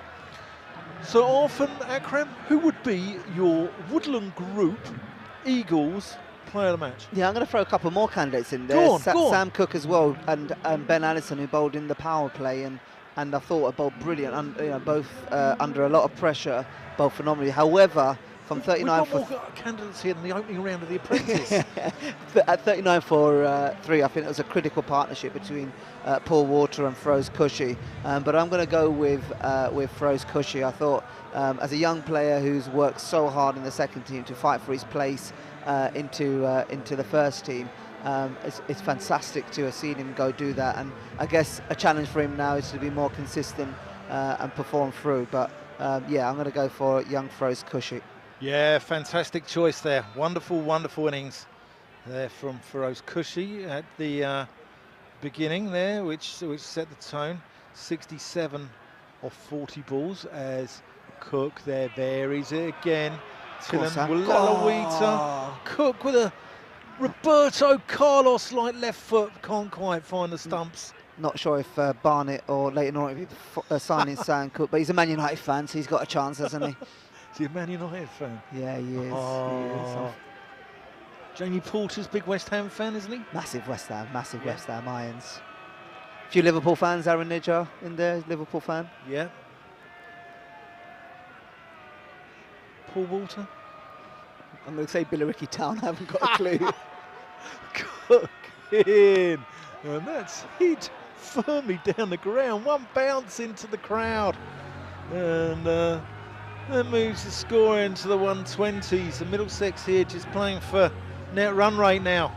Yeah, I was just going to say exactly that. Knowing Simon and how relentless he is, you know, he's an absolute brutal winner when it comes to it. He'll be desperate to get these 2 wickets for minimum damage just for that exact reason. Here's Cook, and that's gone down, and that's going to be out as well. That's down the throat, long on, and that is the skipper himself with a catch down there. And Martin Anderson goes for 8, and this is a sorry night, and Middlesex's history here. Yeah, slower ball into the deck. Simon putting himself in the business position. Really good catch that. I think Sam's going to ruin my man of the match shout by getting a 4 for now, isn't he? But fantastic delivery into the deck. Back of the hand, slow ball. Unbelievable skills that, and Simon Harmer just cleans up as he does with his bucket hands. Yeah, he doesn't drop many. Doesn't drop many at all, and this has been a really clinical performance here from the Essex Eagles. And with Hampshire Hawks winning, this table is getting very close, because the Essex Eagles look like they're going to go into 3rd place here. Hampshire Hawks look like they're going to leapfrog Gloucestershire as well, possibly Sussex Sharks as well. So the table is going to flip around quite a bit, and I think home advantage in this Vitality Blast T20 is absolutely crucial, don't you, Alf? Yeah, it is in 2 ways. One, obviously, you know, having a ground where you have so much confidence in how you're going to play your game, your skills and execution, the fans, the partisan fans as they are. And secondly, you know, it gives you the confidence to go away from home. And I know we haven't had the best results away from home, but I know these guys will take this momentum and hopefully get a couple of away wins as well. Here's Cook bustling into the crease. Oh, good Yorker. Berendorf jams his bat down on it. Gets it out into the offside, squeezes it out into the onside.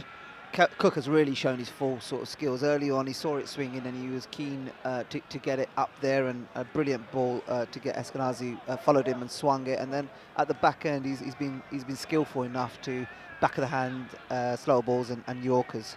He's a wonderful bowler, whatever format of the game he plays. Sam Cook, the little chef. Great player, great bowler. There's slower ball. Thick inside edge, goes back, got a square on the onside. And that's 2 runs there. Tilan Walalawita. Yeah, another brilliant over from Chelmsford Cricket Club's Sam Cook. 3 for 18 off his 3 so far. Yeah, 1, 2, 5 for 9.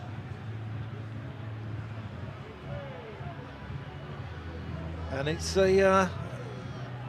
been a really good performance this from the Essex Eagles. We've seen, you know, they were in a little bit of trouble, 42 for 3. The power play was over, wasn't it?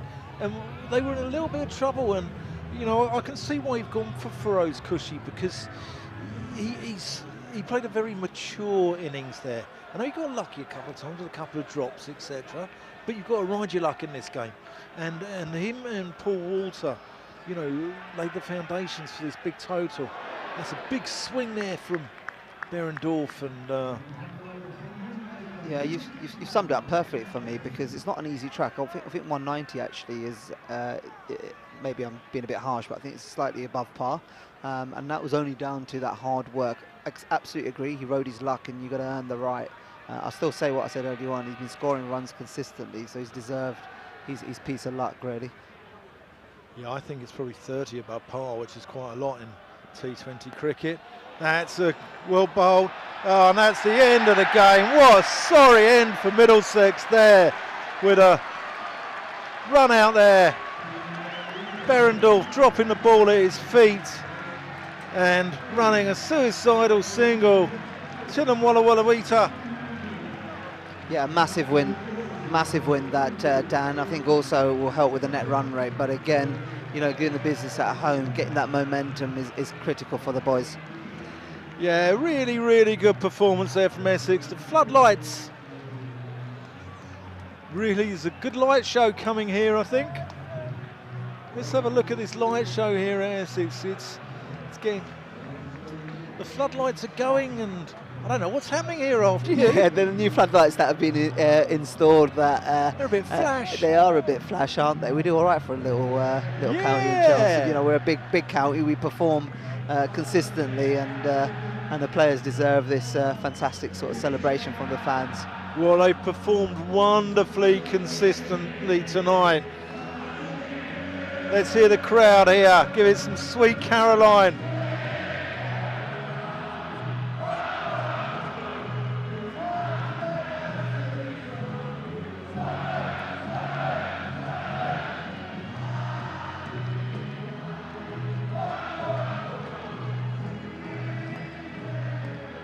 Wonderful evening, wonderful scenes here at Chelmsford. Yeah, it is, and Simon Harmer, is just a joy to have him as captain. You can just see he's thinking going overtime in how he was going to execute those 20 overs. Classic 20 over game in the field. No, he kept changing his plan, he kept adopting. I think the values and the principle of how they were going to play didn't change, but he used these bowlers so intelligently that Tom Wesley and Aaron Nijjar timing to make sure he got his matchups spot on, and also in regards of what end to bowl with the big boundary, I thought was fantastic. So Essex batted first, 186 for 6, underpinned by that wonderful 67 from the Woodland group. Eagles player of the match, Feroz Kushi with his 67, and Paul Walter with 58. Saw them to 186 for 6 of their 20 overs. 3 for 42 there from Martin Anderson from Middlesex. The Middlesex card will, let's see if we can go through that for you. Stephen Eskenazi's bowled Cook for Max Holden. Called Critchley bowled Allison for 1. Joe Cracknell bowled by Matt Critchley for 29. John Simpson went for a bright and breezy 20 of just 9 balls, but a hold out of Simon Harmer's first ball. Jack Davis 23, Luke Holman 24. But then the innings fell away. Chris Green 2, Martin Anderson 8, Tom Helm 7, Tunan Walalawita 2, and Jason Berendorf 1 not out at the end. They finished on a miserable 125 all out off 18.2 overs. The bowlers, though, let's go through the bowlers. Yeah, Sam Cook, as I said earlier on, his skills in the power play and then at the death were fantastic. 3 for 18. Ben Allison bowled a brilliant couple of overs in the power play up front and showed his smartness to use his hand and not his feet for the run out at the end, but lovely to see a nick off in the power play. Shane Snater, to be fair, bowled in the dirty overs, and it wasn't quite his day, but I think Simon Harmer was really smart in how he then used all the spinners in himself. 1 for 20 bowling against the left-handers. Critchley was brilliant with both right-hand and left-handers. His googlies, toppies and quicker balls were on fire. And then Tom Wesley, who probably didn't think he'd be bowling a couple of hours ago, bowled a brilliant 2 overs in a really critical stage, 2 for 14. And then Aaron Nijjar with the 2 right-handers in, was a little bit unlucky, should have got a wicket. Didn't quite happen for him. Yep, so Essex win by 61 runs.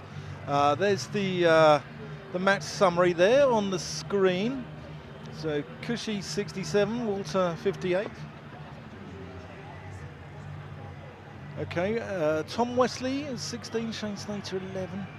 Then there's the Middlesex bowling card. And then the Middlesex, there was a few 20s there for the Middlesex lads, but no one went on like Essex. No one went on like Cushy or Walter and got that big score together. Yeah, I know there was obviously one drop catch with Paul Walter at the end there, which was a bit hard into the sky. But I think the difference probably between the two sides and today was the fielding. I really felt Middlesex had Essex under pressure, but they dropped catches at critical time. Right, let's have a look at the presentation going on.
There's Feroz Kushi, our Woodland Group Eagle player of the match, and thoroughly deserved there, and a Wanstead lad like my co-commentator Arfan Akram. Arfan, have you enjoyed yourself tonight? Yeah, it's been fantastic. Really enjoy working alongside you as well, Dan, and thank you for having me tonight.